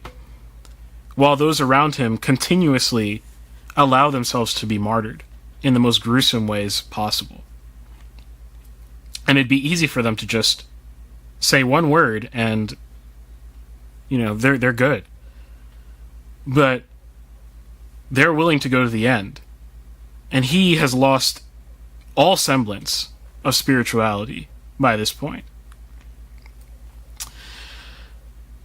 And in this wailing, he's told by Liam Neeson's character, I should say, Liam Neeson's character appears in the last third of the film as the sort of, if the Inquisitor was a demon, Liam Neeson's character is the devil, right? Like, like, you know, it's a satanic sort of Garden of Adam and Eve sort of experience, listening to him try to convince our main character that he should just give in to the Japanese government like he did, that everything is relative anyway. You know, the culture of Japan just can't accept a Catholic faith. The land itself rebels, he says. Right? It's a very intense experience, very well written. He gives an example of, like, you think these people are dying for you, for the Son of God. When they think Son of God, they think of the Son, not of the Son of God. Like the sun, like the, you know, the star. We don't know if any of this is true. It's the satanic slither, right?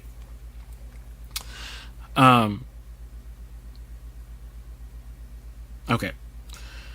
So Liam Neeson's character at the end there is basically saying, what is all of this for anyway? And what does our main character not do? Our main character doesn't at all reach for the heavenly things in terms of answering. Now, he doesn't even attempt. You know what I mean? He's so beaten down at this point of the film that he doesn't even attempt a spiritualization of the event. Which, by the way, the movie is very brutal, so it's not like it's not understandable. That's not what I'm saying. I'm just making observations about the character from this thematic perspective so we can put together what Scorsese's thoughts are, right? Then when he hears what he thinks is the voice of Jesus in his head, we hear it audibly as the audience as well. I did not hear it the same way in the theater as I did when I watched this at home. I don't know if this was a sound design problem or what. When I heard it in the theater, it sounded like a completely utter, like, super deep voice, whatever. When I heard this at home, it was very obviously Liam Neeson's voice pitch shifted down. And some other effects added to it. That's interesting. Very, very interesting. And we'll come back to what this means from Scorsese's perspective at the very end here, but it adds an extra layer of what is that? Step on me, right? Just step on me, it's okay, is what the voice says, basically. Just step on me, it's okay. And you're supposed to understand that as the voice of Christ, right? And so he does the thing.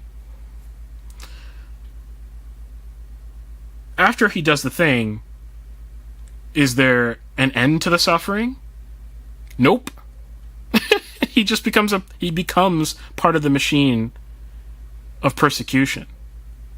Simply buying into the idea that Japan is just not the right place for this. One adjustment, right? Internal adjustment. Japan just can't be Catholic. That's just not possible. Even the land rebels, right? He buys into it.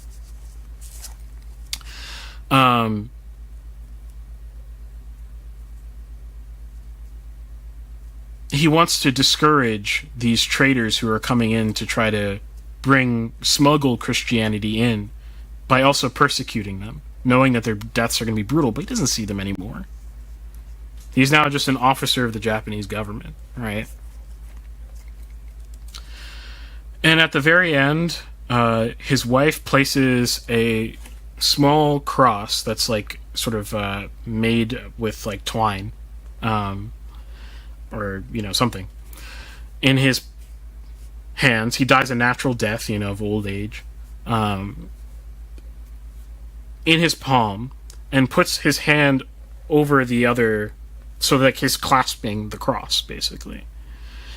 And then puts him in this traditional Japanese burial coffin-like thing. It's like a huge round, like almost pill-shaped thing. And then what you're supposed to do is you're supposed to light a fire underneath it and consume the whole coffin with fire. Well, this is the last image of the film. It's quite a ghastly image in light of what we've seen before. What do I mean by that? I mean we have literal flames, right? Like the question, the thematic tension here is what happened to him, right? Like what does this all mean, right?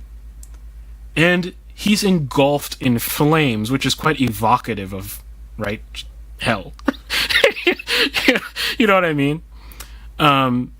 With this cross clasped in his hand, which is the juxtaposition. Right? Okay. Well, I'm glad to say that Scorsese has made comments about all these things, so we don't have to guess. And I think we can also kind of see into his mind's eye about how he was thinking about all these things. And really the unsatisfying answer is that, well, he doesn't know. And that's kind of like what the whole point, right, for him was to come to the juxtaposition. That's the whole point. The whole point isn't a deconstruction of, I don't know, the hierarchy of Catholicism or something like this, or the moral structure of Christianity, or the demands of Christianity. That's not the point. And I can see how people could get there if you come at it from a postmodern lens. You say, oh, look, this is great that this happened, or whatever. Scorsese isn't sure. He's not so sure. He's not so sure at all. In fact, I think he leaves enough room to explore the question, but his sentiment is quite negative, if that makes sense, at the way things end. So let's go back to what we know about Scorsese just real quick, and then I'll wrap up. This is a man, again, who's been exploring faith in isolation for his whole life. He's been a filmmaker for decades. And I listened to a few interviews ahead of doing the podcast about silence in particular. And he says, quote, the way that I've grown the most is through rejection.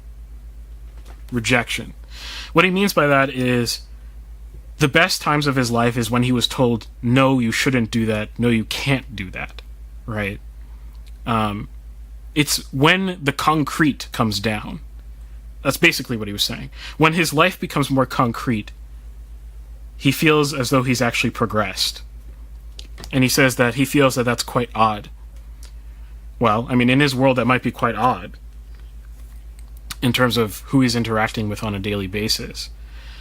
But this is a man who's trying to bite down, right? Like, he's not trying to leave the mouth open. He's trying to bite down on actual answers.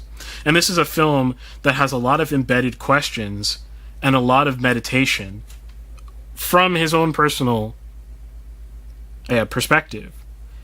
And you should see every priest character in this film as him. He wanted to be a priest, right? He's wondering, am I more like Adam Driver or Andrew Garfield, Liam Neeson? What is the voice of me as Scorsese, right? Like, what is my religious identity? And he says he's still not figured it out. Like, he's saying as if he wants. You very clearly understand that what he wants is to be gung-ho about being Catholic. And he wants that very deeply. But he has no idea how to get there. And unfortunately, 2 of the interviews that I listened to from him were from priests who were too enamored by his stature than to give him some foods for thought. And I thought that was very regrettable, because he's not like a Hollywood actor who's going to be like, shut up, I don't want to hear what you're... He's very clearly trying to say, I was never formed. Even at 80 years old, I was never formed. You know? He even tells his interviewer, this one interview I was listening to, he even tells the interviewer several times, he says, I don't have the theological or philosophical language for this. I don't have the framework. You know what I mean? So, the point I'm trying to get at here is that this film is part of a yearning journey, right? And there's a lot of reverence for particularly the martyrs, more than anything.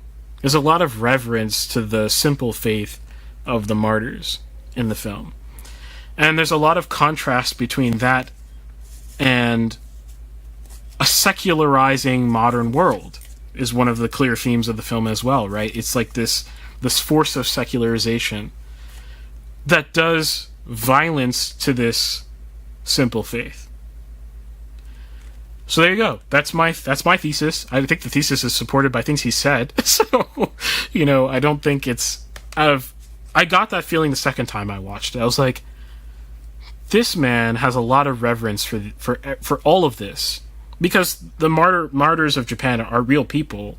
You know, you can look it up if you want. This is not... The story is fake. You know, the violence, the ways of killing that are displayed in the film are historical. And they're awful. They're really bad. And these people did it anyway. And so, what he's trying to get at is not a deconstruction of those things, but a reverence for those things. And the final thing I should say is, there's a lot of irony built into the things that are going on that parallel Christ's life, very obviously. I don't know how anyone missed this. Because the film is so obviously religious, I don't know how people didn't overlay, particularly the Passion of Christ, on top of the film and ask yourself, what are the differences? What are the similarities? Right? But from the Catholic perspective, right, the conclusion you must come to is that Christ died knowing that those very Japanese martyrs would suffer on his behalf. That's a necessary conclusion. They would... That's an that you can't get around that, right? So, a lot of this film is constantly telling you that Father Ferreira ain't Jesus. He just ain't Jesus, you know? And that's a huge part, I think, of the way that you should look at this. I'm not saying that Scorsese definitively thinks he's not. I don't think Scorsese is making a full moral judgment. I think it's mostly lives in sentiment, but he's trying to play with the question, right? In a sincere way. Okay, so that's what I got. I wonder if I don't know if Kai's seen it, but I know he read the book, so I wonder what his thoughts are. I didn't read the book at all. I read I can't remember how I came across. I think I just looked it up, but I came across some of the original newspaper clippings, and I read a few chapters. They're very short, at least the way it was originally printed. And I thought it was super interesting. And I don't know how the film changed in the translation from book to screen, but the polemics around this film were basically a whole bunch of postmodernists not understanding how to read it or watch it and understand it, and a bunch of reactionaries. Kai says, not gonna lie, I was the person who read the ending of the film as making excuses for bad behavior. Yeah, you're totally, like, I get that. Like, there is no flaming coffin and no cross in the book ending. That's interesting. That's very fascinating. Yeah, I'm not saying that I don't think it's about excuses, I guess is basically what I'm saying. It's not about excuse or not excuse. I think it's about Scorsese himself trying to ask, what does this mean? For his own sake, even, you know? And I think the sentiment actually leans towards sacrilege, if that makes sense. Even if he's not philosophically there, not intellectually there. He says in one of the interviews, he says, if Jesus told me to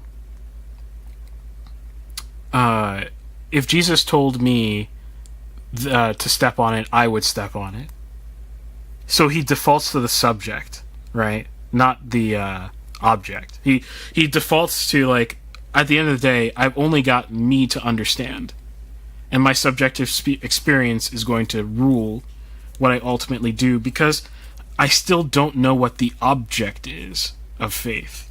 Does that make sense? And so I'm not personally acquainted with the object of faith. I can't wrap my head around it. I don't have the tools, right? So yeah. Kai says, however, the fact that there's this flaming coffin is something I probably underthought at the time. Kai also says, especially going full spoiler on this now, that's fine, I've done complete spoiler. In light of Kichiro ultimately being shown on a saved trajectory. Yes, exactly. The person who was always basically getting other people killed, right? I mean, we have scriptural examples of these things, right? Like, the parallels are like not like, for example, Paul himself, right? Getting Christians killed, and ultimately, you know, is in the saved trajectory, right? Or trajectory maybe is not the right word for Paul, but but for Kichiro, he ends up being martyred himself, because even though he's been living in the same city as the priest, or the former priest, pretending to not be Christian anymore, he's still been held onto his religious paraphernalia, and ultimately, when they're found again, he refuses to step on the little icon thing. So it's implied that he gets martyred and then, you know, dies, and then dies in the faith. So there you go. That's my analysis of Silence. I'm not trying to... I just want to make this clear. I'm not trying to tell you that the film doesn't have... I'm not trying to tell you that the film is, like, orthodox or something like this. That's not what I'm trying to tell you. I'm trying to tell you that the film is hyper-personal. And you should view it from the lens of some guy who's trying to get it. And please, please, please, please, someone talk to Scorsese and give him the freaking tools. Like, you know, like, stop depriving this man of the tools. Like, someone needs to sit down with him and not just be like, oh my gosh, I'm sitting down with Scorsese, and be like, hey man, you know, I'm probably the only person around you who can talk about these things in a way that you need. And that's That's like 100% necessary for him. Steph says, man, we need to rewatch this movie along with A Hidden Life. It's been a while. Yeah, A Hidden Life, I would say, is almost it's a dialogue actually between Scorsese and what's his face, Terrence Malick. A Hidden Life. It's hard for me to imagine that film having no relationship to the film Silence, because there seems to be a lot of like philosophical dialogue between the two films indirectly. I feel like you gotta watch Andrei Rublev in the same light. I haven't seen either Silence or Hidden Life, but I feel like these are films that are related to each other, maybe coming to vastly different conclusions. But yeah, 100%. Sweet. So that's all I got for my section. Actually went longer than I thought, but technical difficulties and everything aside, I think we're still frozen. I assume. Yeah, we're just. I haven't even checked. Disembodied voices. Sorry, guys. Okay, so we should go to arguing with Reddit, and let me know. I imagine we have no transition. Oh yeah, there's no Well, it has audio to it, so I'll still play it. Oh, okay. And I can't show you the hot takes, so I'll just copy and paste the hot takes onto the chat. And stick around, guys. If I see some people are watching on Rumble, very much appreciated. But stick around because we're going to be doing a fun show a fun segment after this segment. Wait, a few chats real quick so that we don't interrupt the next segment. Kai says, I would love to hear Irving react to a film version or the book of The Power and the Glory. Okay, cool. Yeah. The Power and the Glory. I'll write that down. Yeah. Nathan says, super interesting segment. Thank you. 99 Crime says, good segment. Thank you. Okay, cool. I still think we need to get you to watch Andrei Rublev. Yes, I know. It just seems like it's a film that's in the same sort of world, but it also is like from the perspective of an artist, a Christian monk who's an artist. Interesting. All right, here we go. Mixed media music. All right, and welcome back to Mixed Media. If you've been around, thank you so much for sticking around through the last segment and our opening segment. If you are wondering why we're frozen right now, I'm having a catastrophic computer issue right now, but the show must go on. And I'll let Ben take away the rest of the segment. Yeah, Irving got to start off because I can't tell when the mixed media music sound it started or ended. So yeah. Anyway, welcome to Mixed Media Music. My name is Ben Costello, and I'll be your host on this part of Mixed Media Podcast dedicated to all things music, with a particular emphasis on classical music and on movies, TV, video game, other media music in general. So again, my name is Ben Costello. I'm a flute player and media composer. I have two co-hosts, although one, Nathan, I'm pointing down, where nobody can see that, but normally below me, normally you can see us, but due to technical difficulties, you cannot see that our third co-host, Nathan, is not with us, but I'll let the other co-host introduce himself. Yes, my name is Irving Nestor. I'm a filmmaker and media entrepreneur. I own a company called Ariella based out of Mount Carmel, Pennsylvania. All right. So tonight on Mixed Media Music, tackling hopefully some later things than Irving just did. If you're watching live or if you're watching in post, Irving just gave a long talk about the movie Silence and some of its personal and theological dimensions. So not exactly light fare. But we will be doing again, hopefully something a little bit more lighthearted. We have tonight on Mixed Media Music, arguing with Reddit. That is the if you're new to us, the portion where one of our co-hosts gets to respond to hot takes that the other co-hosts have submitted, hot takes that they found, mostly on Reddit normally, but from anywhere else that they find them. So I'll be reacting to some hot takes on music. Now, I know Irving found some things. I think Kai also left a text thing in there for us, and I found some more for myself because we're mixing Nathan, so to make this a little bit more robust. So I have seen a few of these things, so it may not all be completely spontaneous, but we'll try and keep it somewhat spontaneous to get my reactions to these questions, hot takes, whatever.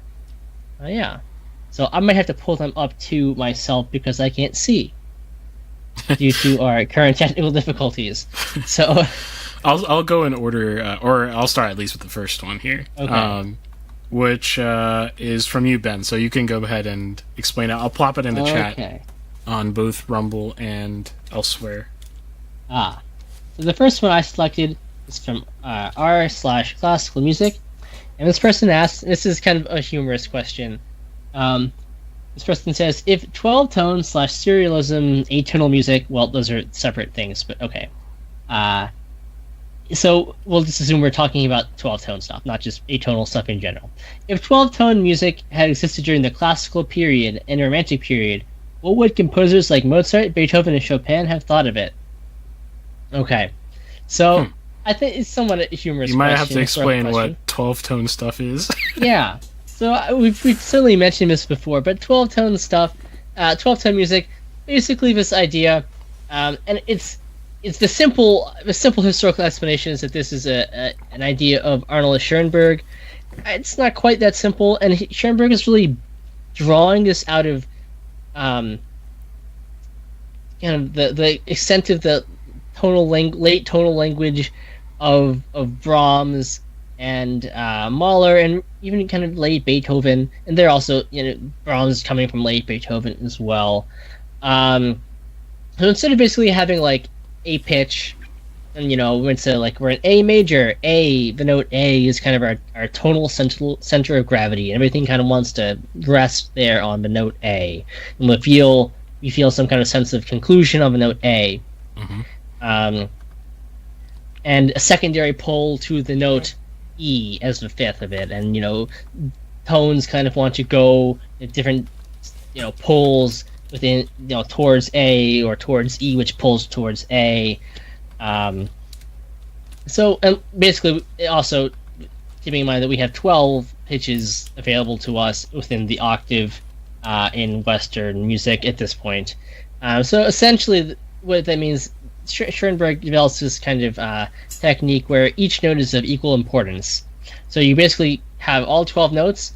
You can, order doesn't matter, but you can't repeat a note before all 12 have been played. And the sequence of notes is a tone row, and it's kind of this inviolable object, right? That is the center of gravity. There's no center of gravity towards at one pitch, and then you can transform this using linear algebra, right? You can flip it and start in different places and flip it again and whatever, but no pitch is more important than the other pitch.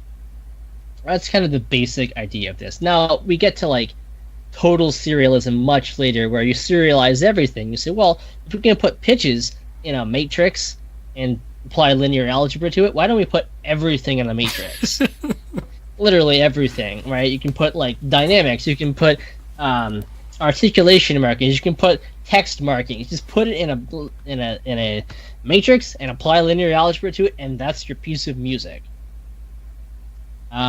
So also what happens eventually to Schoenberg is that the people who kind of come after him, they see him as a bit of archaic. Like he has this idea of 12-tone music, right? But he doesn't. He still tries to compose in old tonal forms. So he tries to like write a string quartet with a sonata form. And later composers are like, this is ridiculous, right? It's got to be all or nothing. Mm-hmm. So, he kind of opens the floodgates, although historically it's also problematic somewhat because there are other people like Nikolai Roslovets, obscure Russian composer, who kind of comes up with some tenets of this idea, and they're floating around in other Russian kind of pianistic circles. Even before Schoenberg, a few years before him, they do it in a slightly different way. Roslovets ultimately ends up in a Siberia. Doesn't get killed, but the Stalinist and Lenin government they don't like him, so they send him to a labor camp in Siberia, and he comes back and he, instead of writing this kind of avant-garde, really expressionist music, ends up just writing happy military marches the rest of his life. Yeah. So it's initially this thing is kind of tied to expressionism, and there are all sorts of other like philosophical, economic ideas that are tied to it too. Although not necessarily explicitly by Schoenberg, but it kind of people look at this as a musical representation of Marxism, right? Where instead of having like a king, right, and then like a secondary power, like your tonic note, the name of the key, right, A major and the E, right, and everyone else is kind of roles, subservient roles to those pitches. Every pitch is now equal, right, and so we get socioeconomic readings of serialism. Interesting. Yes, I don't think Schoenberg himself would have told you that was what his goals were at all, but it is somewhat interesting given the nature of the era. So this is early 19th century. I think really Schoenberg settles on serialism in like 1921-ish. Similar stuff from Roslovets, I think, in like 1917. So, immediate post-war world, although we're kind of getting to these ideas slowly. And Schoenberg has two big kind of disciples, so to speak. The first is Alban Berg, and I'll talk about him in a second when I answer the actual question, and Anton Webern. And they kind of take two different approaches to serialism, and then everybody else kind of goes, and most people end up going more in the direction of Webern and rejecting Berg completely and thinking that Schoenberg was like, great, he opened the door, but he didn't walk through the door that he opened. There was kind of a lot of up to 1960 in the classical music world in a nutshell, in that kind of more avant-garde world. Okay. So this is very different in some ways from this question asks, what would Mozart, Beethoven, and Chopin have thought of this? Well, so I'll answer this somewhat humorously. Mozart, well, actually, in his last string quartet, I think it's called The Dissonance, it basically starts off with a tone row. It starts off, I think, with like 10 or 11 notes, without repeating anything. It doesn't get all 12. And this is one way that you can see composers later play with this without fully embracing it. So even Shostakovich, by the end of his life, starts including a few like tone row-ish things. So instead of having like all 12 pitches, you'll have like 10 or 11. It's not fully serialism, but it's kind of like, the door's been open, so why not play with some aspects of it a little bit? So even Mozart kind of has something like this once. And then it's the very opening of his last string quartet. And then it goes on to more traditional stuff. So to me what that says is that like the idea itself of something kind of tonally, chromatically ambiguous like that is not impossible even under someone like Mozart. Now, I think Mozart probably would have seen it as kind of an interesting musical device to be used occasionally, but then also to be made fun of. Mozart liked to make fun of a lot of things, including himself. he's kind of notoriously not very serious guy all the time. He, I think literally has some pieces that are like making fun of like fart noises. Okay, so Mozart was a playful guy. Could be playful.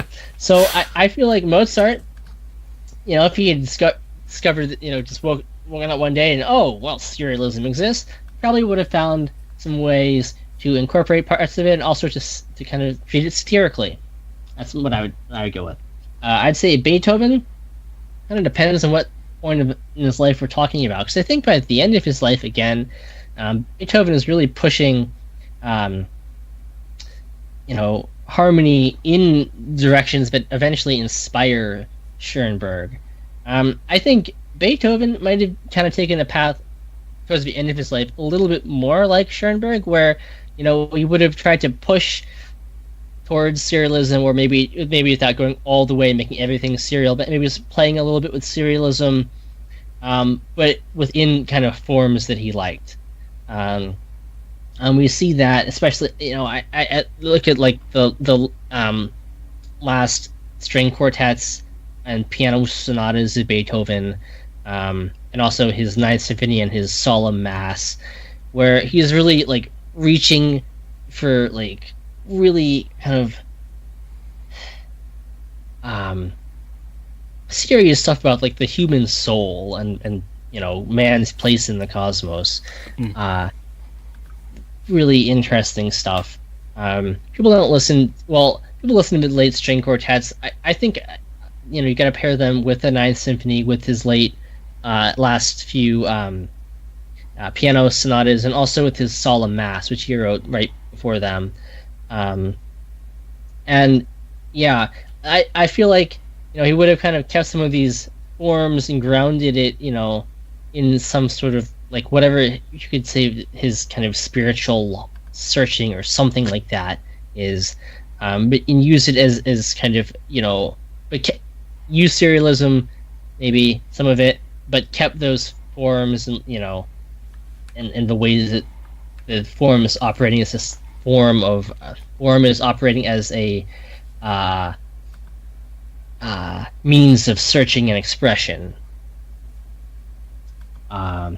It's somewhat like Schoenberg. He doesn't abandon. I don't think he'd abandon tonal forms. Maybe he'd be criticized as well, right? You can't, use old forms with new music.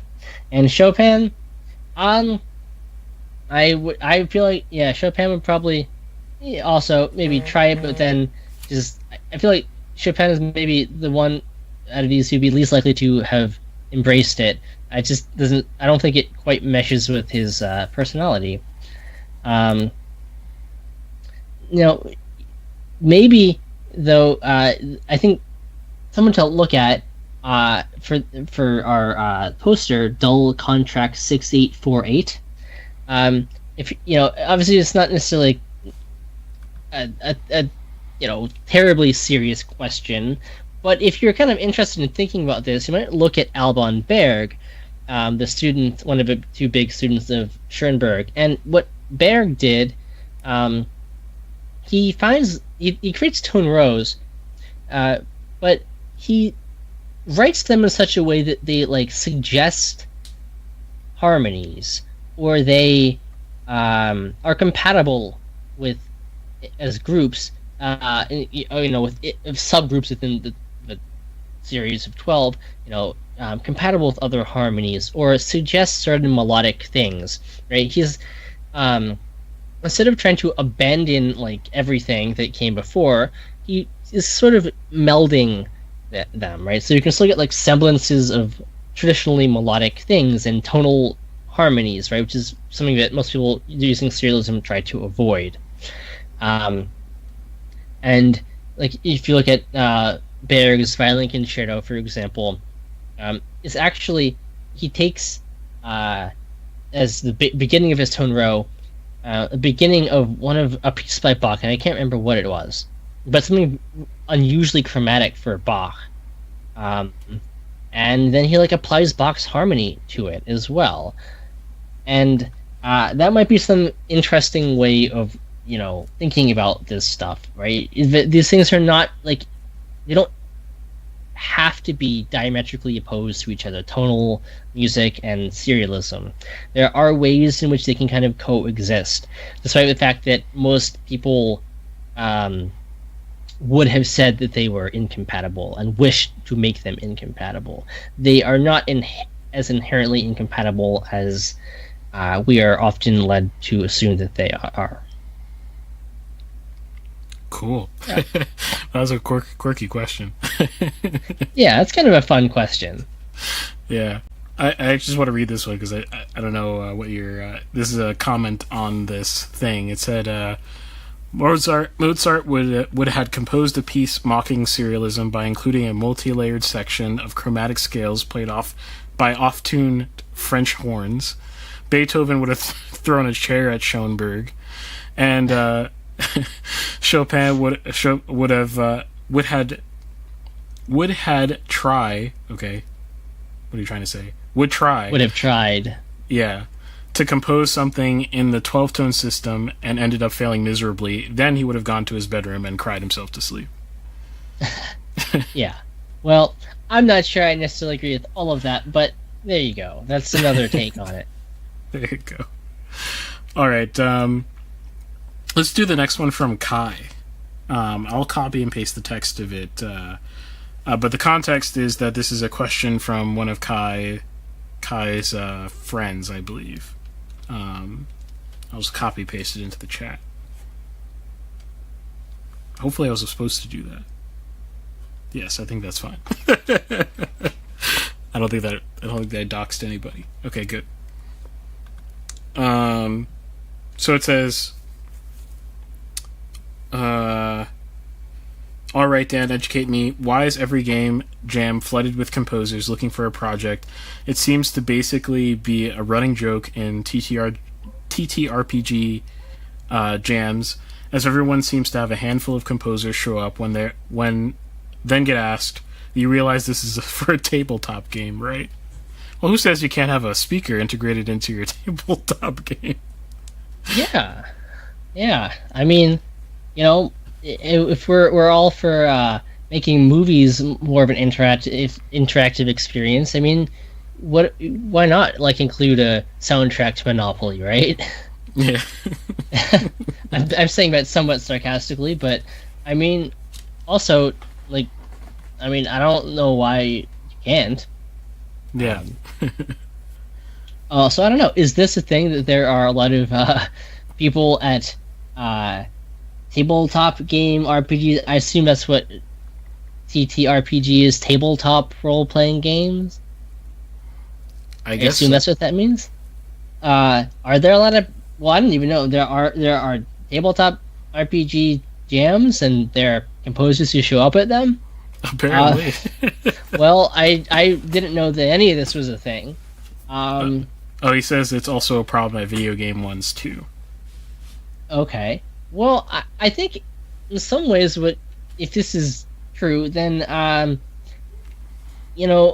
we've talked about how in some ways the big problem with composition right now, media composition, is that it's kind of an oversaturated market. We got a lot of entry-level people, and they can, enter this profession, or even if they're not making money, this field, we'll say, because technology is progressed to the point where it's not prohibitively expensive to come up with something of some quality. Right? You no longer have to hire an orchestra to play your music. So the barrier to entry is really low, and a lot of people think that's something that they can do. So we do find this, I think, and it's always a topic of discussion in the composer community, that the field is just oversaturated, and I think people are new people who are trying this out for the first time. They're trying to get a foot in the door. I mean, I guess it seems like a place they can do it, and maybe in some ways, video game stuff appears to be even a more lucrative market to try and get a foot in the door in.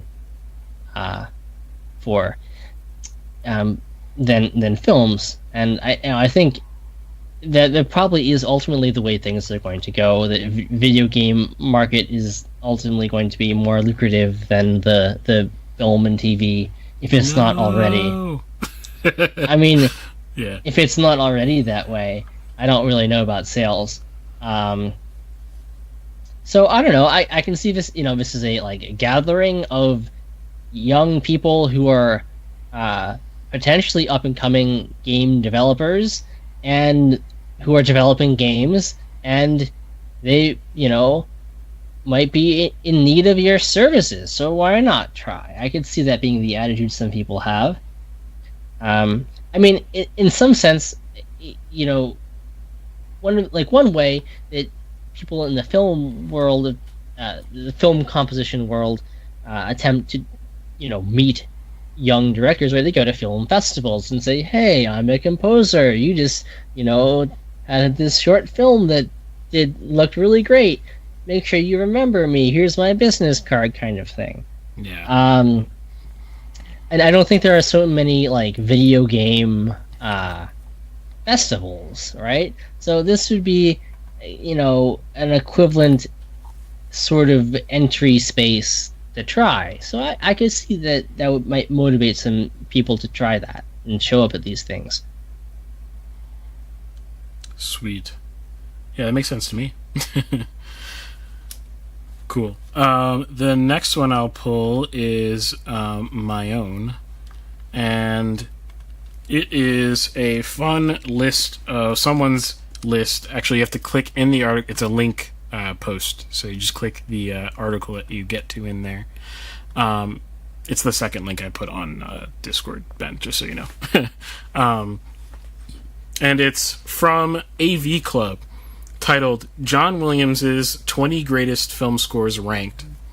Oh, I see. And so I just wanted to get your impression on Oh boy. on this. Let's see. So you have to go through a slideshow, unfortunately. It's kind of annoying. Okay, so okay. Oh, actually you can click list slides and that'll have the list. There you go. What? Oh, list slides. Okay. So Yeah. there you go. So Okay. I don't know why there's a 21, but there's a 21, it's Star Wars A New Hope, and then so on and so forth. Oh, I don't even see. Wait, I just see it starting at 20. Oh, my bad. I see what I made an error. Yeah, that is Okay. right. So it starts with 20 as the Poseidon Adventure. I'll be honest, I've never heard the Poseidon Adventure. I've heard of it. Home Alone. I mean, it's an effective score. I don't think there's anything terribly memorable from it. There's the Somewhere in My, I think it's called Somewhere in My Memory. Cute little Christmassy song, but it's a really well crafted score. It is a great film if you want to study hit points. Especially for comedic things like the raiding of the house scene. I guess is that kind of a climax of the film, sort of. Yeah.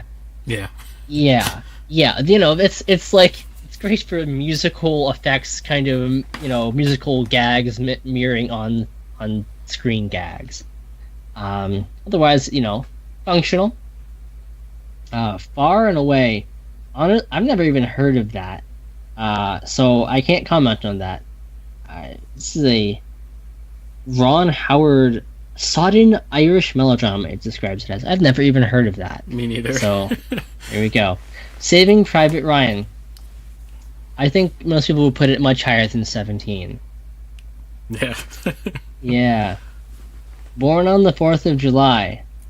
You're gonna put that ahead of Saving Private Ryan? I don't think almost anybody in the world would agree with you. Okay. Images. I've never actually heard Images. I've heard tiny parts of it. Mostly what I know about Images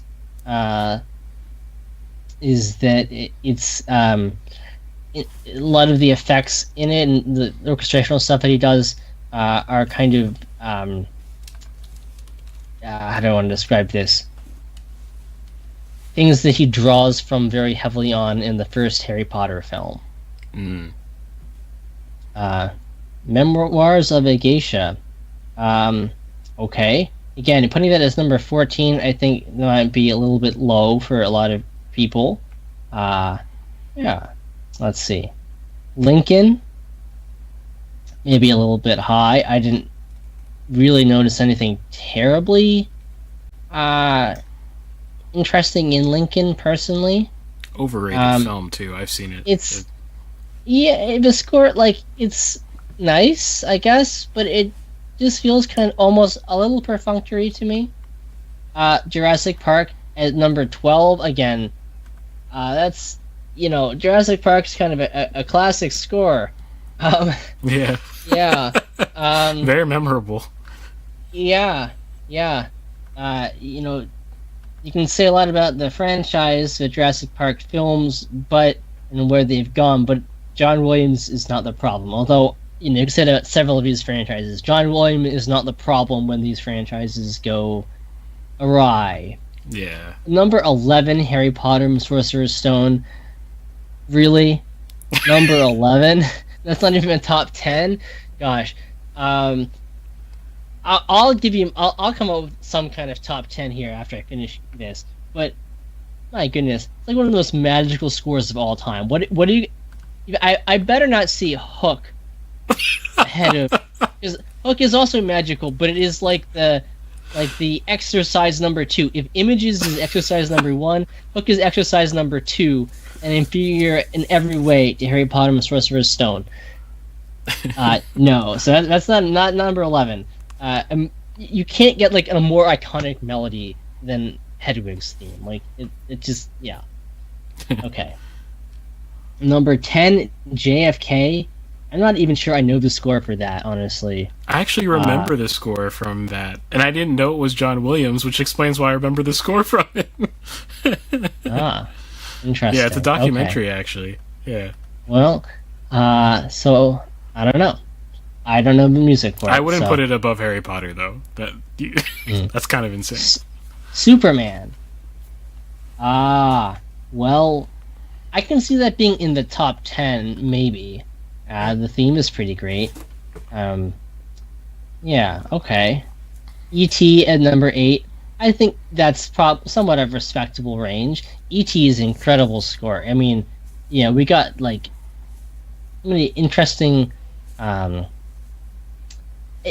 I think, of early John Williams scores, it's probably got some most heartfelt moments in it.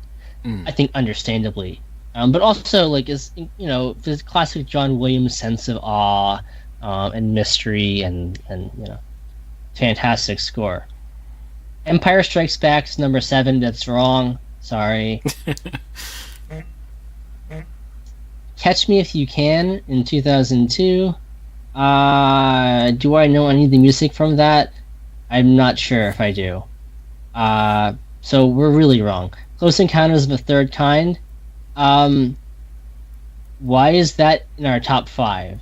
It's a great score, but we're putting some things that are much more interesting, I think, way behind it. Schindler's List. Okay, for number 4. I think that makes sense. That's kind of, again, a really classic, emotionally touching score. Yes. Raiders of the Lost Ark at number 3. Okay, makes sense. Raiders of the Lost Ark. Again, absolutely 100% classic score. Jaws is number 2. Again, it's one of the most iconic film scores of all time. Yeah. Very effective. And Star Wars: A New Hope is number 1. Well, again, in terms of iconicness, yes. We're putting some of the most iconic ones in 1, 2, 3. Now, would I call it the best score? No. So let's see. I gotta write this down. So I'm giving my quick top 10. Let's see. It's easier to go backwards, probably. Start with number 1. Number 1, definitely Empire Strikes Back. It's just the crown jewel of film scoring. It is. We've talked about it before. Yes. It's everything. If not the greatest film score of all time, it's certainly the best John Williams film score. Let's see. Number 2. Hmm. We didn't even have Prisoner of Azkaban on here. I mean, that's how bad this is. I think. Okay. I think I'm gonna say number 2. We'll go with. The Sorcerer's Stone. Okay. Okay. Number 3. Well, number 3, I'll go with Azkaban. That's not even on this list, which is a shame. How is that not in his top 20 scores? That is a masterpiece in so many levels. Number 4, let's see. I'll go A New Hope for number 4. Number 5. Number 5, I will some imprecision here in the middle. I'll go Raiders of the Lost Ark. Okay. Number 6. I'll say Revenge of the Sith. Revenge of the Sith. Number 7. Let's see. What have we not done yet? I'll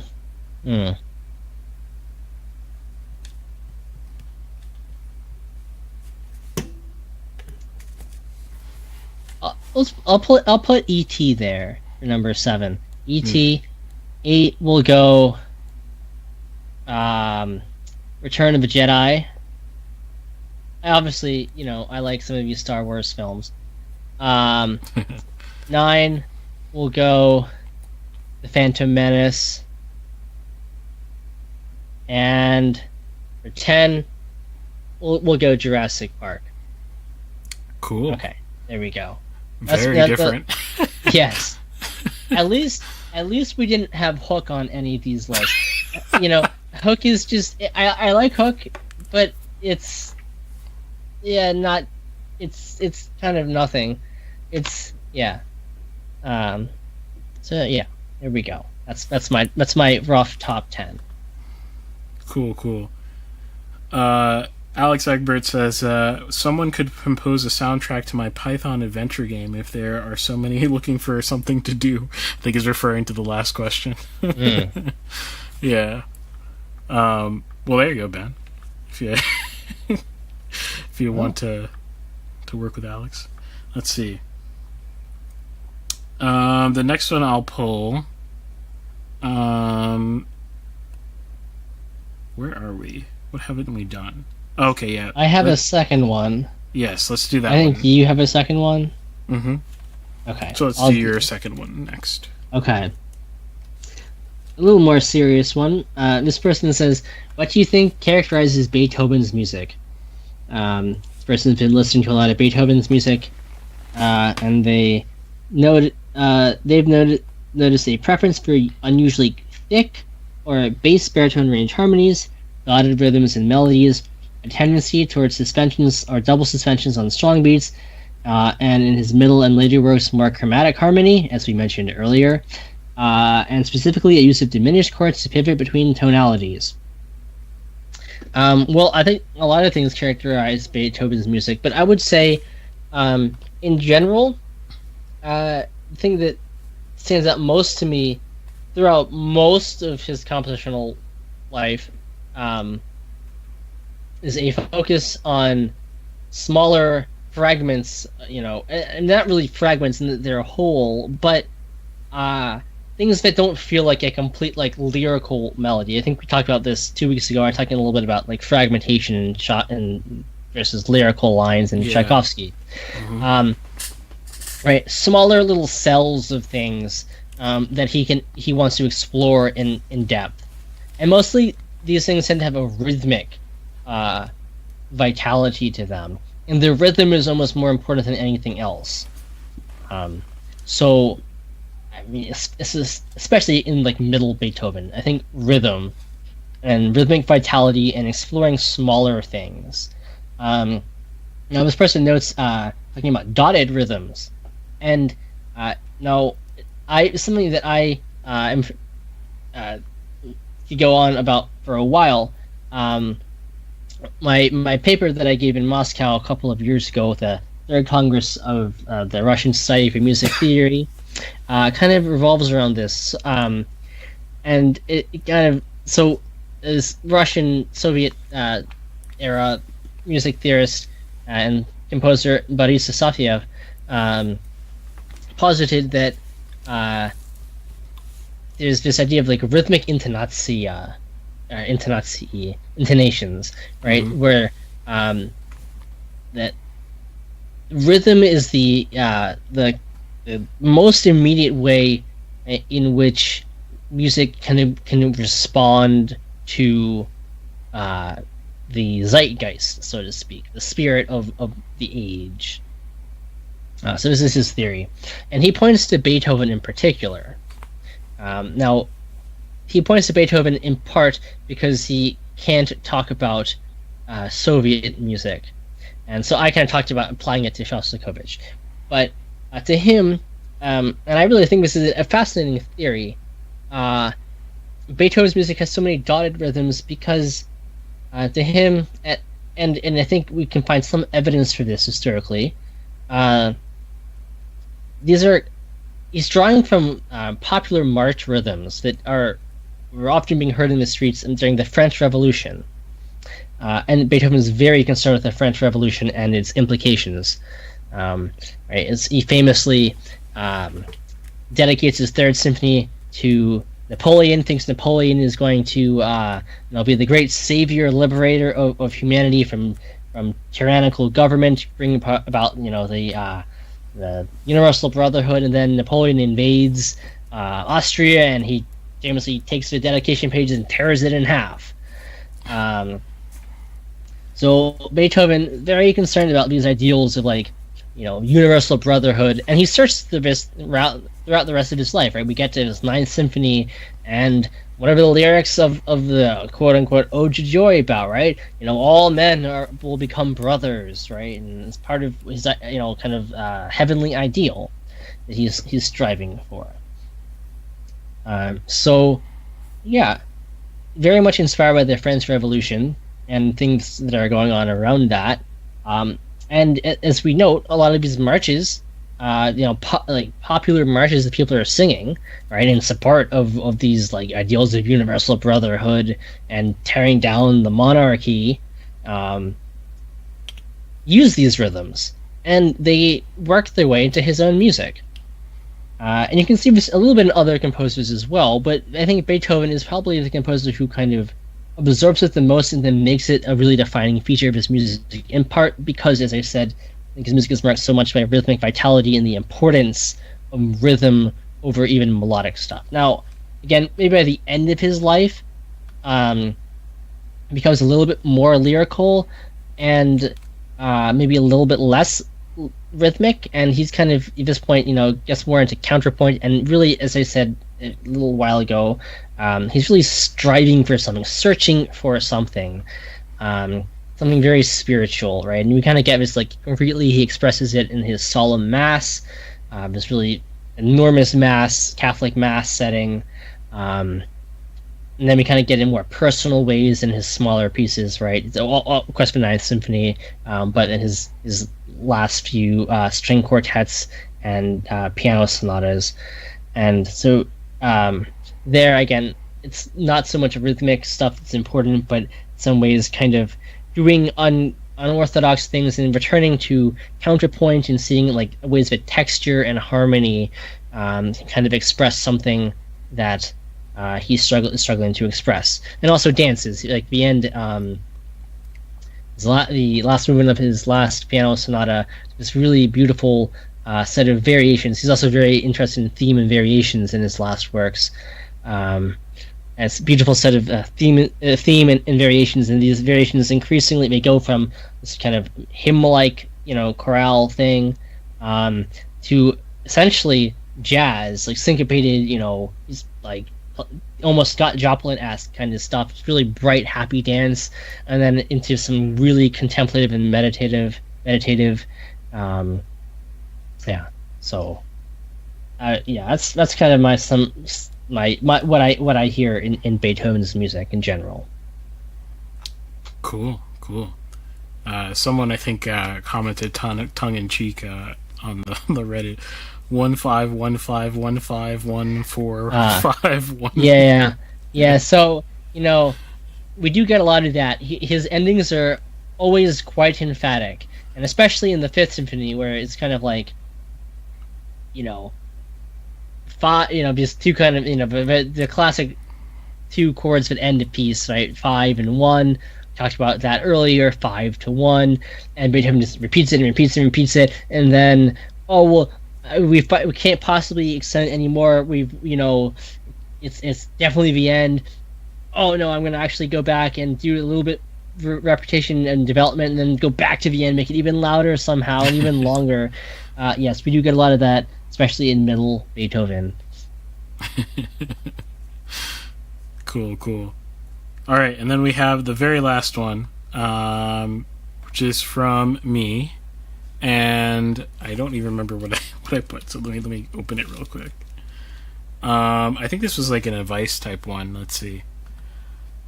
Yes, need some help. Hey everyone, I recently landed my first feature film, and I have just started working on the score. The past couple of days, I've been going back and forth with the director about the music for a particular scene. They are unsure of what kind of music they want, and asked me to send 7 to 10 variations for a 5-minute scene. I politely said that it would be too time-consuming, as they are on a time crunch, and confusing if I keep doing so for every scene. However, it seems as though they want multiple opinions to decide from. Is it actually worth it to keep scoring the same scene 10 times? Please advise for a rookie composer. It's really about relationship with the director. Yeah. So, I mean, it sounds like you have a director who doesn't quite... Not only can they not necessarily articulate what they want, but they may not even know exactly what they want. Mm-hmm. So that's a little bit challenging. I think they'll have to at some point recognize that they cannot do that infinitely, because they don't have the time for that, and you also do not have the time for that, probably. I would think that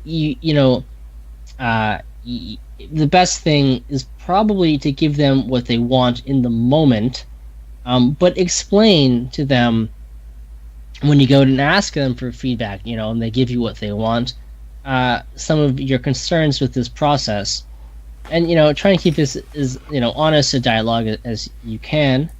I would think that it's kind of a good discussion to have, right? You can say something like, does this give you any ideas about what you're looking for, and ask them, if there's if I'm trying to think how you might word this.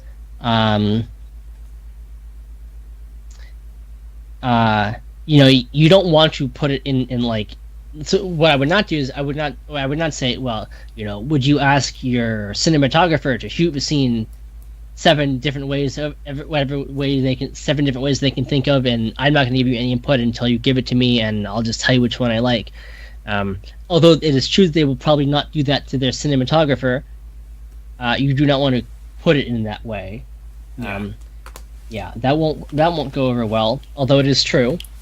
I think you probably just want to again, I said, be honest, but not critical of them. Explain that it'll be in general a little bit less time consuming for both of you, if the director can kind of do their best to, once you've given them options for this scene, to try and put in whatever words they can, what they liked about it, and what whether that's what they want that kind of mood throughout. Going forward, if you work with this director or another director, probably a discussion you want to have earlier before you even start, right? It sounds like this person probably did not have a temp track, which can be, especially for someone who doesn't know how to articulate what they want, it's probably not a good thing for them. So you might want to suggest to them that they come up with a temp track in the future. Now, again, it may make them work a little bit more upfront, but ultimately it will probably save everyone a lot of headaches if they have, even if they don't have a vocabulary to describe. I want this person said in the last thing, double suspensions on even beats, right?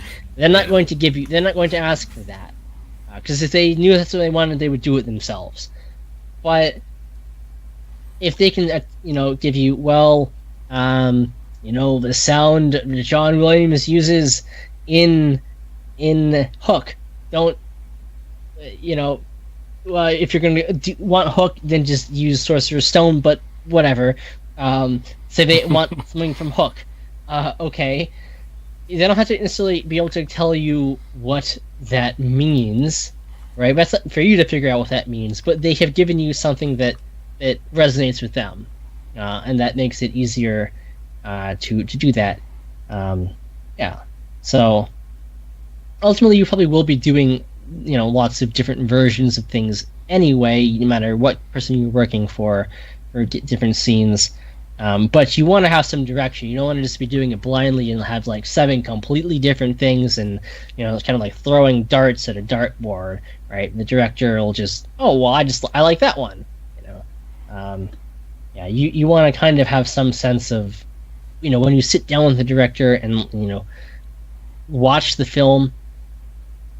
Even if they don't have language, get what you can from the temp track and ask them to describe like what they're thinking about the scene, and it may ultimately be wrong, right? The wrong direction or wrong interpretation from your point of view. But if the director says, we have the coffin burning, and to me it means X, right? From the end of Silence. Yeah. Even if they can't necessarily tell you what they want musically, they've told you that this scene to them means, we should feel sympathy for the person. I don't know, I'm making this up, but that might give you some kind of direction more than just nothing, right? So you want to make sure you kind of have these conversations up front with the director. Yep, 100% agree.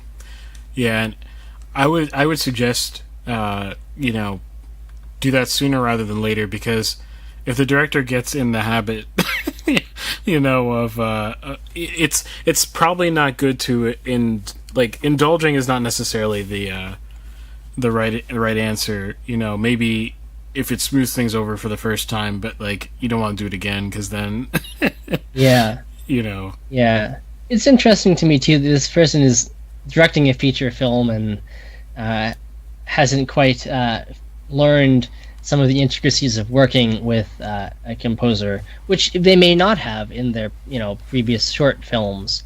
Yep. Hopefully it's their first feature film, not their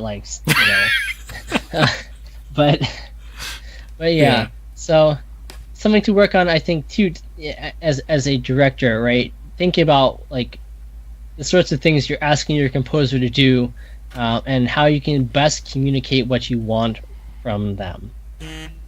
Definitely. Sweet. Well, I think that's the last one. All right. Sweet. Well, this is a fun show. Yeah, two very different segments, but yeah, lots of interesting stuff all around. Both in arguing with Reddit and on discussing silence and religious themes in that film. Mm-hmm. Yeah. So, anything else? No, you can sign us off. All right. Well, thank you for. Well, I was going to say watching, but I don't think you're watching very much, given that we're just still are we frozen or a black screen? I don't know. So thank you for listening to Mixed Media Podcast, whichever way and whatever platform you listen to us on. Make sure you join us on whatever live means that you can on Mondays at 7:30, and make sure again if you do that, you can join in on our discussion. You can also join us on our Discord. I was gonna say, I guess you can probably see the link even though it was frozen, but Mixed Media Podcast thematic.com. Yeah, it's also in the description. Oh, and in the description, yes. So you can find there a link to our Discord, all the places you can listen to us and like and subscribe. You can also find our locals page where you can support us and all the interesting conversations we have every week on Mixed Media. Special shout out to our subscribers there, supporters there. Post, 909 Crime, Alex, Kai, and Rob Sharma. I think that's all of them. Yeah. So thanks again for joining us. I'll just read this last one. Kai says, thanks again for the composer theory. It makes a lot of sense. Oh, yeah, no problem.